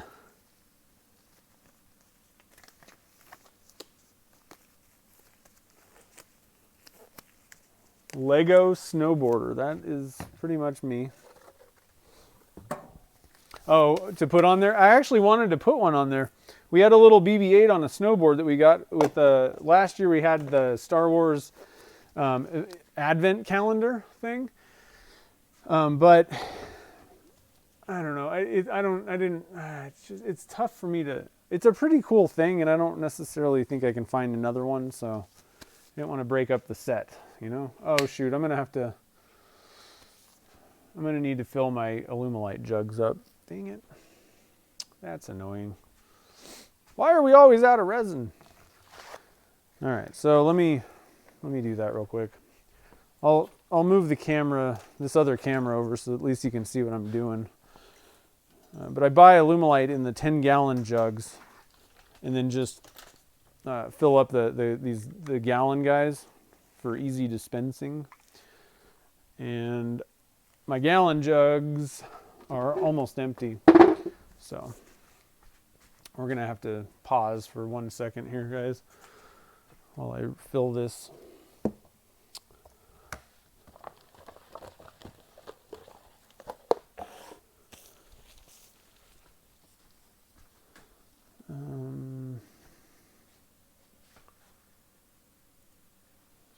Oops, that's the wrong view. That's the wrong view. There we go. There's my jugs. And I need to put, it's crazy how I do this. So I use the little pumps on the 2.5, on the 1 gallon jugs of Alumilite Clear. So you got to take the pumps out and while you're refilling them. So I put down a piece of aluminum foil to stick the pumps on my desk there. And they drip into the trash can while I'm putting things together. Okay.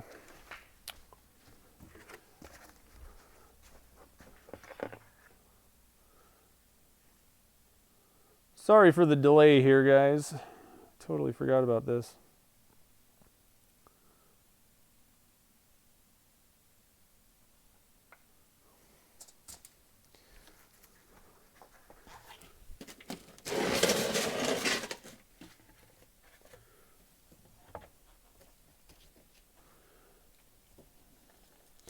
Part B usually kind of goes slowly, so I'm just going to fill up my A jug real quick, and then A's thinner, B can thicken up a little bit.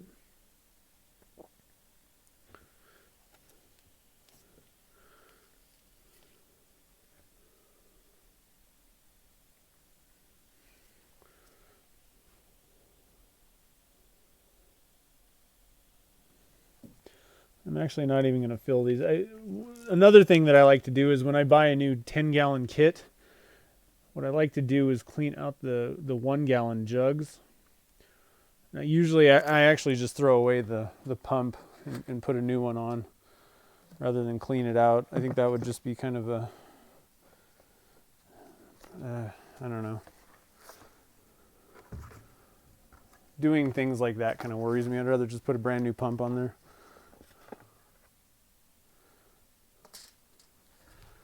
You just never know what may be in there. Okay. So, while that's happening, I'm going to keep an eye on that jug, but I'm going to check out the chat and see if I missed anything. Freezer. Still.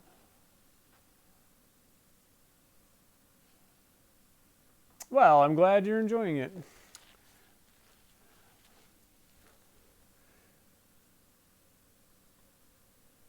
Yeah, I'm not a big fan of the 55-gallon option.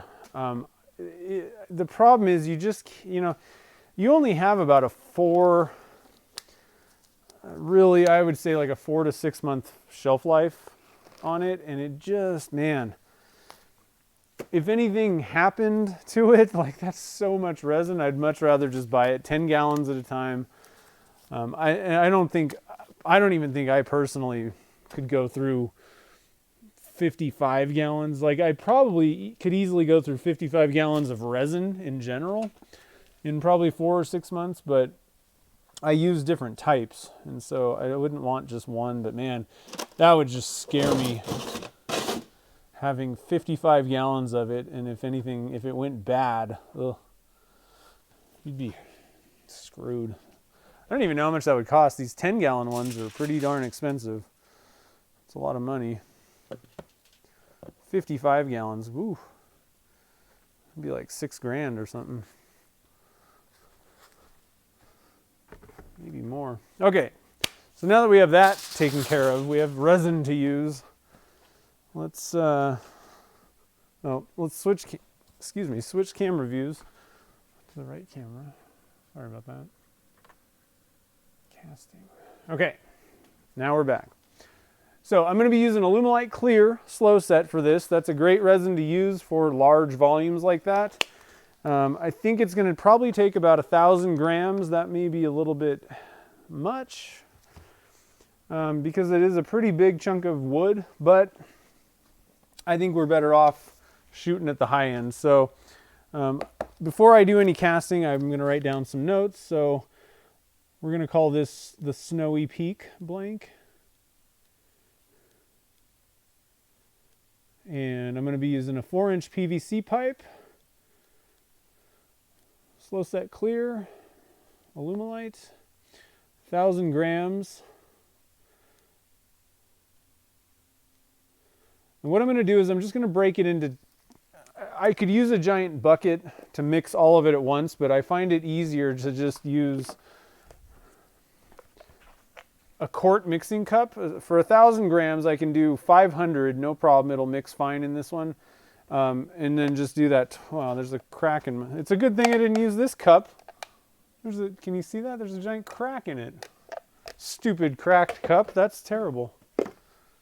Jeez. That was a brand new cup. Okay, anyway, this one has no cracks in it. I'm going to use that. So I just do it twice and we're good to go. For Alumilite, and this is, now things get kind of crazy because this is not for epoxies. This is for Alumilite Clear. I like to add just a little bit extra part B to the mixture. It tends to be clearer. So, you know, I'm going to do 250 grams of part A, 250 of part B twice in this cup. So what I'm going to do is 250 and 251. So just like 1 or 2 more grams of part B, something like that. We will be good to go. Yeah, 250 and 251. That's what I do usually. And then we're just going for clear. Now, here's another thing that I want to try out with this blank, and this may kind of ruin it, jack it up. I'm not sure how this is going to work. Somebody asked me how you get snow, like so it looks like it's snowing, like a snow globe kind of thing, in one of my posts on Facebook or Instagram or something. And to be honest, I have no clue. But it occurred to me, perhaps if we just, rather than, usually what I do is I'll mix in micas and into a little bit of resin and then just make a swirl of stuff. That's how I typically am going to use if I wanted some pearlescence in the blank. I'm thinking, rather than do that, let's try and just sprinkle some white pearl into the resin after we've already poured everything, and just try and move it around. Just kind of dump some flakes and just push it down in there. And I'm thinking maybe it'll look a little bit like snowflakes. I'm not sure. Either way, it'll just be a little bit of pearly stuff. I don't think it's going to ruin the blank in any way, but maybe it'll look like it's snowing. So we're going to try that out on this blank and just see what ends up happening. So I'm going to clear out. I'm going to zero out. Let's see here. I'm trying to get a good view of everything, and it's hard to get that right here. I think that should be good. That'll be a good one. So I'm zeroing out my scale. Let me get a couple little rags just in case we have some drips. Check the chat. See what's happening here. Mother of pearl. No, I have messed around a little bit with the easy inlay stuff, but it's, I don't know. I wasn't super thrilled with the results that I got the way that I used it. So the other problem with that is it's probably just going to sink like a rock in this. So it's a good idea though. I still just haven't found, hey, thanks, Gretchen super chatted, and so did Jeremy. Fun for Zach, cameraman and producer. Heck yeah, man. Thank you. I appreciate it. And Gretchen, geez, I don't even know what's going on with her. You could have just made me dinner. I mean, that's all I really needed. Okay, so this is going to be right in front of the camera, so I apologize for that, but I'm adding my part A.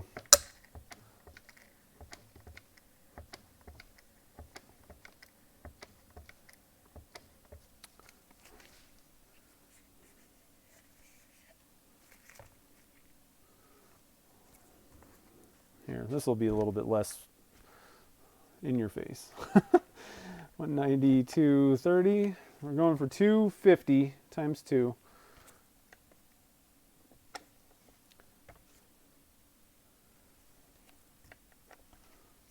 $250 part A, and then 251 part B. Again, you don't want to do that for epoxy products. If you add, if the mixture ends up heavy with part B with epoxies, it can be rubbery. It can soften the final casting. Which kind of is mind-boggling to me, but I just found this out. If you want, you can kind of adjust most epoxies. If you need something that's harder, you can actually add more of the resin, the part A of that, and it'll make it harder. Kind of weird. I don't know why adding more hardener makes it softer. That's totally backwards in my head. But with Alumilite Clear, though, I recommend adding a little extra part B, just to get it just will make sure that it's dead clear. What can happen is if for some reason in the end your mixture was part A heavy with Alumilite Clear, it can be kind of cloudy. So that's why I just recommend better off just adding a little extra part B just in case, and I find that I get the best results that way with Alumilite Clear. So we got this.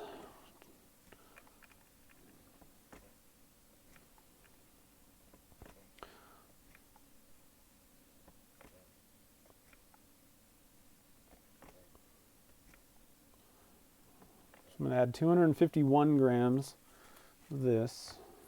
Where are we at here? 208.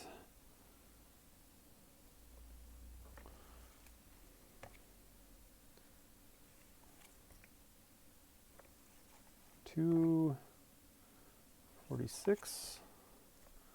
So I do apologize for being all confusing about the mixture ratios and all that stuff, but I definitely do suggest adding a little extra part B with the Alumilite Clear.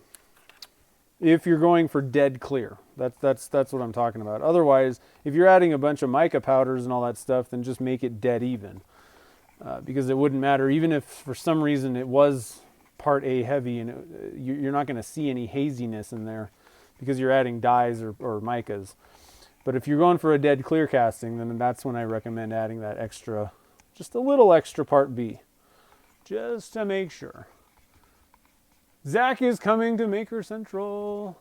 A 5 pound. I got it shows up with the pound, British pound denomination on that. Thanks, Jamie. I appreciate it. Yeah, I'm super excited for Maker Central. It's going to be super awesome. I'm really looking forward to it. We got so many, I'm doing so many things there. I'll be at the Easy Wood Tools booth doing some demos for them. House of Resin as well. And I'm on a cool Q&A panel with Pam Harris and Peter Brown and Jim Overton. And maybe there might be other people. But yeah, I can't wait. There's so many people over in the UK that I want to meet. that are cool, like Jamie and Nick and Jim and Pam, and I'm going to probably miss a billion people because there's so many people over there that I want to meet. So I'm super excited about it. And Maker Central is just going to be so cool. I can't wait. For anybody that can't make it to that event, though, I will be doing some live streaming. And this time I hope to make an actual good video, like a vloggy kind of video type thing, so that, you know, after the fact. So I got that mixed up. We're going to pour it in here. Ooh, I think that is going to be pretty cool. I'm just looking at it through the clear resin. I think it's going to be pretty awesome. And again, I don't even actually think I'm going to turn this. I mean, I could do a sphere. I've done quite a few spheres already. I mean, not a ton of them, but I've done a few. So it's not like I really feel like I need to make another sphere right away. I think I just want it to sit on the desk, and I may do a lamp, but I'm not going to do a lot to this thing. I'm just I want it to just look cool, you know?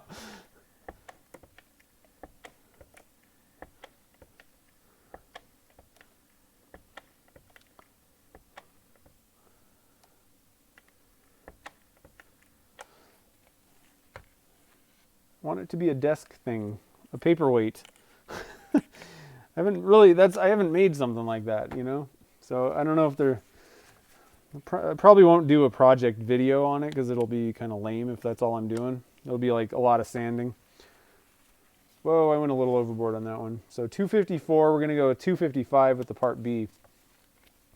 Just to add an extra gram of part B. Did I zero that? I sure did. All right.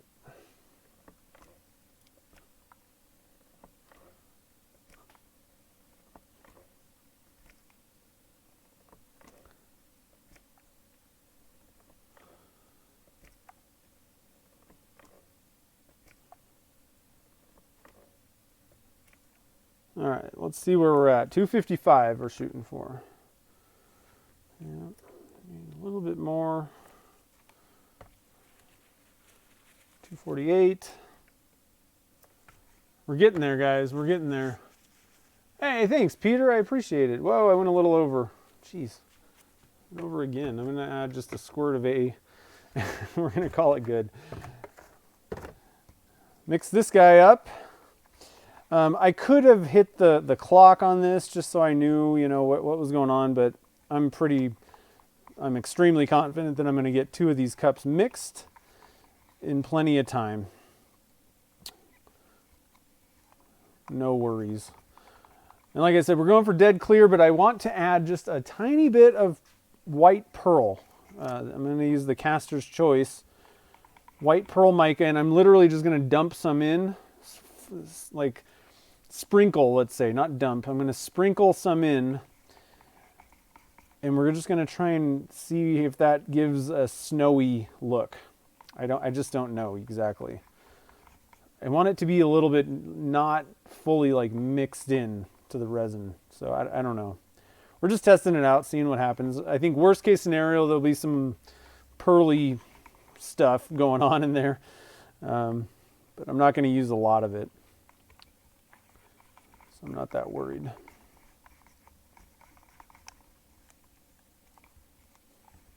Okay. We're all ready to rock here. Pour a little bit more in there.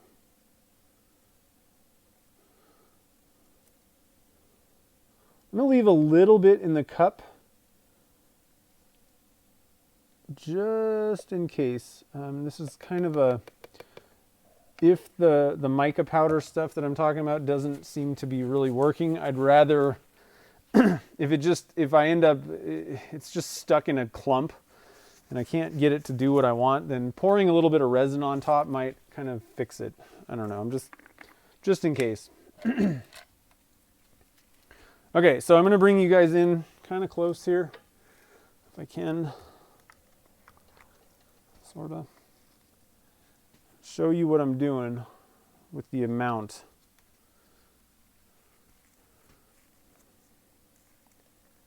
I really don't want to add a lot. I'm actually going to use a wider stick because I kind of want it to be, like I was saying, I want it distributed kind of widely. I want to kind of sprinkle it. So let's see what happens with that much. All right. Can you see that?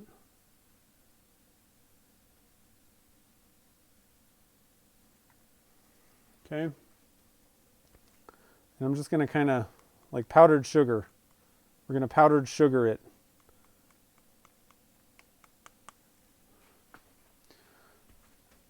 And then it's kind of just sitting on the top right now.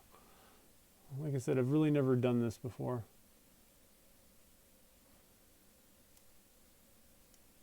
In this way, and I don't know if it's actually going to work. It's kind of just turning it into... That didn't really do what I wanted. So I'm just going to try and make it kind of homogeneous in there. Yeah, I don't know. It'll kind of maybe sort of look snowy, but that didn't really do what I wanted, I don't think.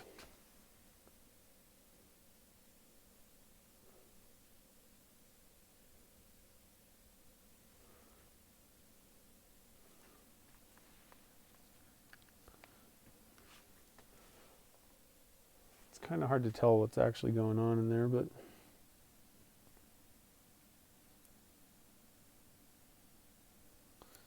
All right. So there's a little bit of pearly in there. I don't know if it's going to give that kind of snowy effect like I was hoping or not. I'm going to pour the rest of this in there.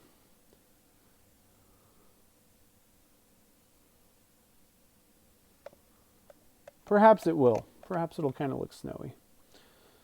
And I'm going to dump my little stick out there. Okay, and then I think I'll just put it in this pot since you guys got pretty much a direct line of sight to it.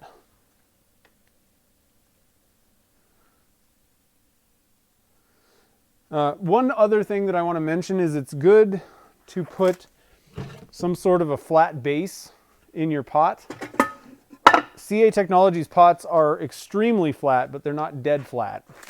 And you know, the Harbor Freight and most of the other ones are extremely dished. You want to have this put on a flat surface so that when you pressurize it, it doesn't like want to warp that base piece. What am I doing here?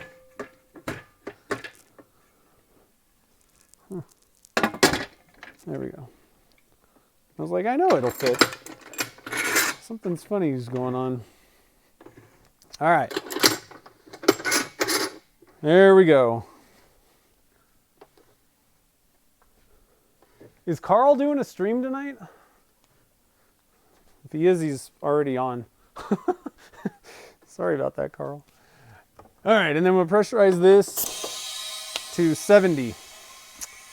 And we'll be good to go. Okay, so I'm actually running out of time here, guys.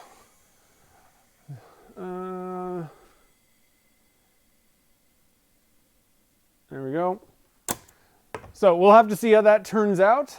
I still do want to... Do you guys have time to do one more casting real quick? Yeah, the resin bulbs.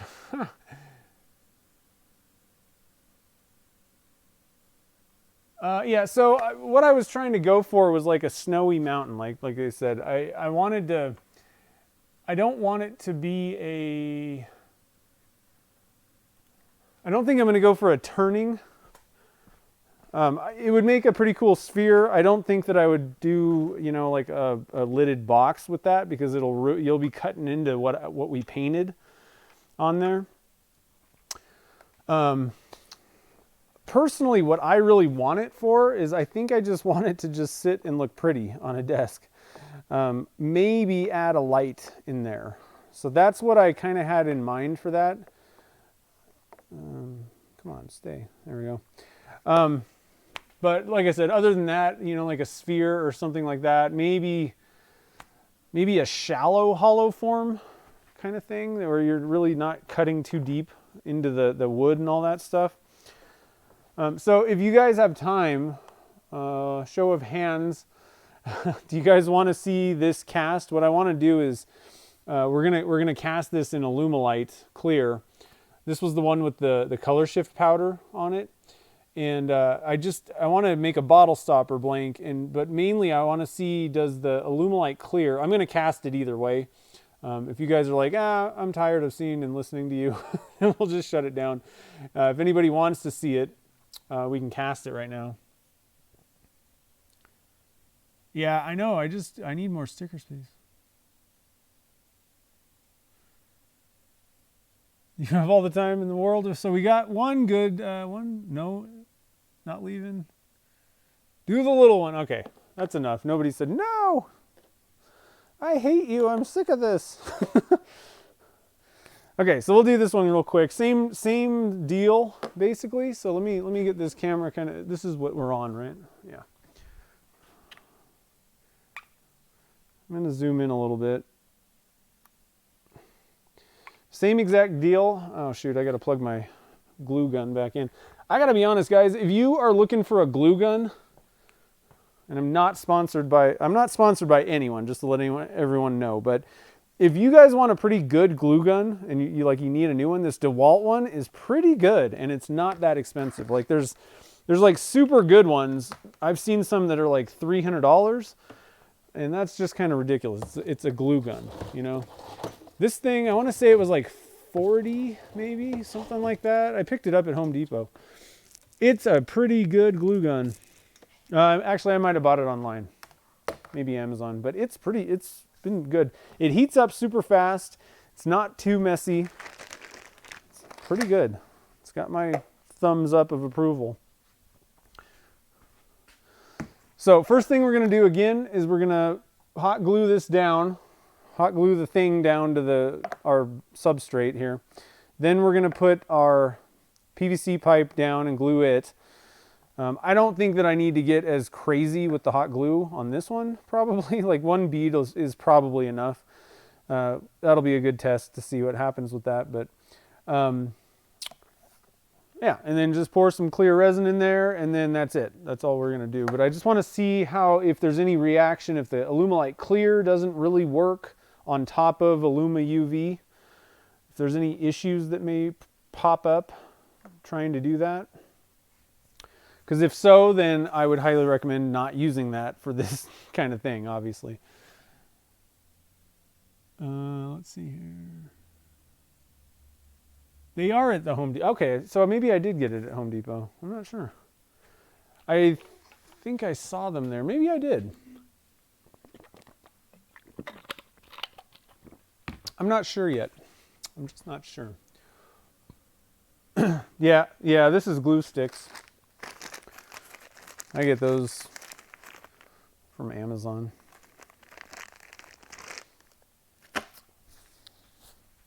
All right, so like I was saying, first things first, we're going to glue down the little chunk. And for anybody that is just popping in and didn't see this, so kind of the theme today has been like painting stuff, you know, painting things on top of like a burl chunk and then casting it to make a blank or something. So for this one, this is a different use of the colorshift powder that I sell. We basically just painted on colorshift powder directly. Whoops. And then we coated it with a UV cure resin, and we're doing a lot of testing. Like the look of painting on the colorshift powder is killer on this stuff. This is how you get some really wicked color shifting effects. What we're trying to do though is also see if that UV resin that we use to kind of seal that stuff on there is going to work with Alumilite Clear. And so I want to make a bottle stopper out of this, and we'll see what's going on with it. So I think we're ready to go here. We're going to hot glue this guy down first. Oh yeah. Oh, it's ready. All right. Try and get this kind of centered as best I can.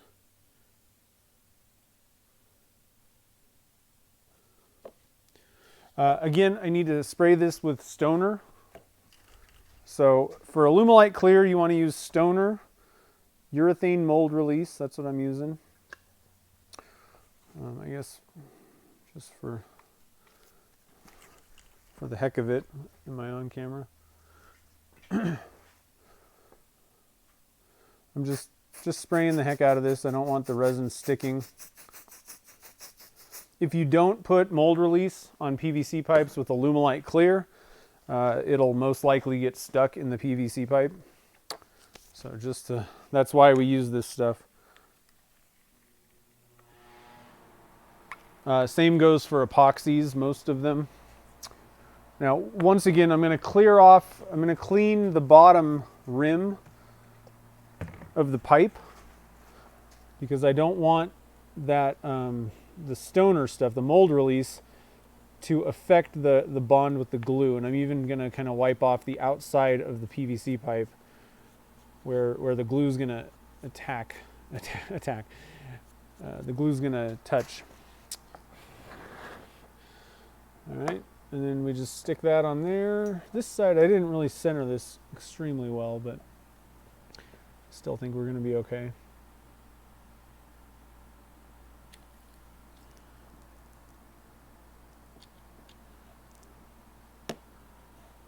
Again, don't be afraid to slosh glue everywhere.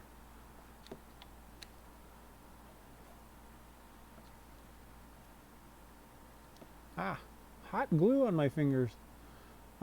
Another recommendation, use a bigger piece of hdpe because tiny pieces of hdpe are not really that fun. I'm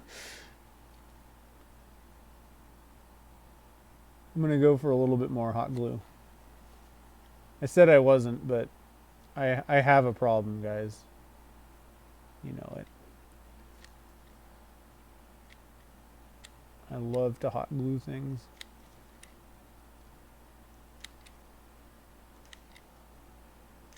All right. Let that kind of cool off for a bit.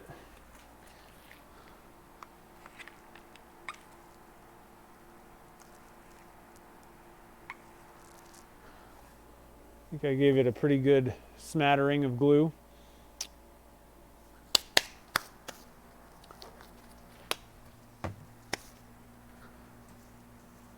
I'm going to switch cameras again. We're over here. Bring our little blank over here.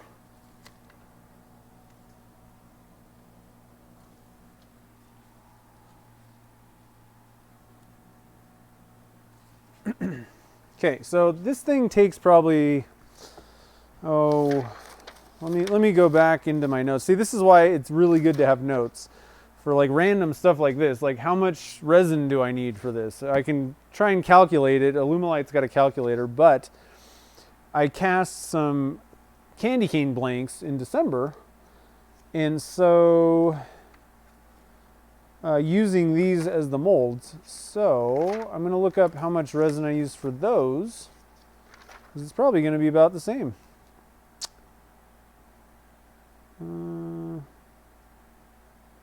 Yeah, it looks like 75 grams.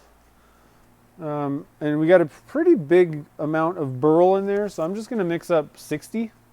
Honestly, I think that's all we need. And we'll be, hey, what's up, OJ? How's it going, man? I appreciate it. Hey, another super chat from Strings and Blings.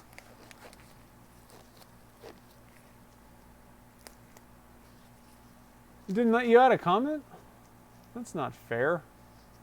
That's terrible. What's your comment? I'm watching right now. I'm looking at the screen. Tom! Whoa! Thanks, man. I appreciate it. Ooh. All right, so I am watching. I'm watching if you have a thing to say. Hydrate. Oh, I see. Here we go. Let me. There I am. Here we go. Oh yeah, I needed that badly. All right, now we're back in casting mode. So, like I said, I think I'm just going to go with 60 grams. I think that'll be pretty close, pretty good. Sometimes if you got like little burl chunks, it's kind of hard to estimate. So we're doing color shift, burl, whatever. And that's a 1.5 inch PVC pipe is what I'm using there. We're going to use slow set clear again, and 60 grams. So 30 grams times 2. And I'm going to do again, I'm going to go 30 and 31. So we don't really need a whole lot. Just going to get my little cup out. This little guy. Zero it out.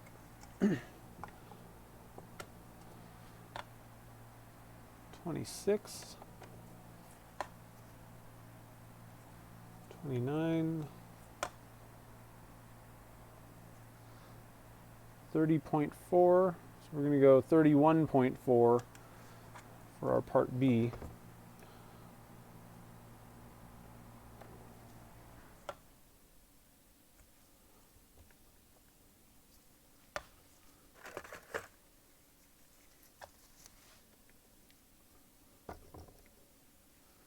Man, I'm getting hungry. Sheesh. All right. Let's move our camera back here. Stop wiggling.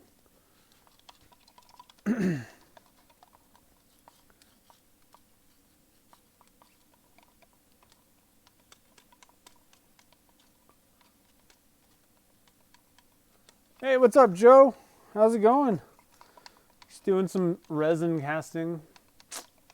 Having some fun. What is this other little smiley face thing, though? Oh, that was Gretchen that said that.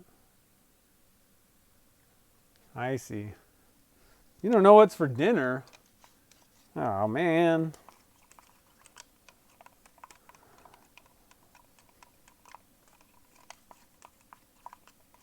So again, if you're kind of just joining us, this should work. I really don't think there's going to be a problem, but it's always best to test to make sure that you don't have any issues. So we coated this with a UV. We like covered that piece of burl with a UV coating, or UV cure resin, and I just want to make sure that it works. Having Alumilite Clear cast over top of that. I was seriously going to use the UV resin for the bigger one, and then I thought, I don't really want to waste 1,000 grams of resin if there's a problem with, UV, Aluma UV and Alumilite Clear. So we're doing this little test to find out, basically. So let's see how I did on my... Can you guys see? Let's get you guys in here. Whoa. Whoa. And I want to pour it down to the bottom and let it kind of rise up. Now, problems that could happen. What am I looking for? Possibly adhesion issues, maybe, or, there literally could be like a chemical reaction of some sort. Just doesn't really work. Oh, that was perfect, guys. I totally nailed that. 60 grams. But I'm just looking to make sure that there's no issues, I don't want issues. I hate issues. What I should have done is you end up getting like little bubbles kind of trapped in weird pockets and things. And I should have poured about half, and then like you can turn it really far sideways to get like little air bubbles on the side out. Should be okay, but looks like most of them are coming out now. And then the pressure pot will take care of the other smaller ones. This is going to be a pretty cool piece, I think. So I'll turn it up, eventually. And probably, I don't know if I'll make a video or not. This might be something that I just put on social media. I probably will put pictures up. I've started posting stuff on my YouTube feed. There's like a thing where you can post stuff on YouTube. I just found out existed. So I've been posting stuff there. So that's probably where I'll put it. I'm going to zoom this out a little bit. So I'm just going to put my little thing on, on the top shelf. And then I'm going to hold this while I move it. We're going to put it in this pressure pot. Did you guys get a look at this thing? I'm going to try and, it looks like it's going to be pretty wicked in there. I don't know if this is, I'm going to do it over here. Oh, I got to switch camera views. What's going on here? Turning. Yeah, that's the right one. I'm going to zoom out. Doesn't that look cool? Does it look cool to you guys too? I think that's going to be wicked when we turn it. I don't know. Another cool view of this is looking like straight down from the top in the resin. Let me get closer. I'm stuck on like 50 cords over here.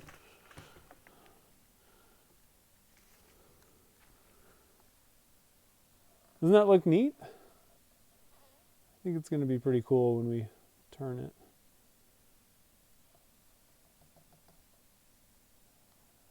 I'm not sure if that's really coming through, but it looks really cool in person. So anyway, just wanted to share that. Share the fun. And it looks like my hot glue is working fine. We're not leaking anywhere, so that's good.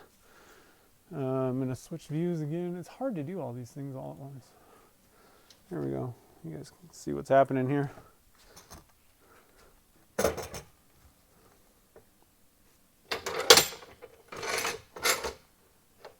I think it's going to be a kind of a community. Yeah, community. That's what it's called. Suddenly, science fair volcano. I didn't see any problems. Another thing that could happen is it could cause bubbles. Like one thing, like you don't want to use CA glue to do that type of thing.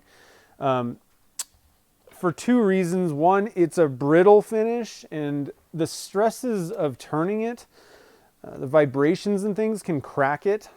So it's not a very good thing to do, you know, for that same type of idea.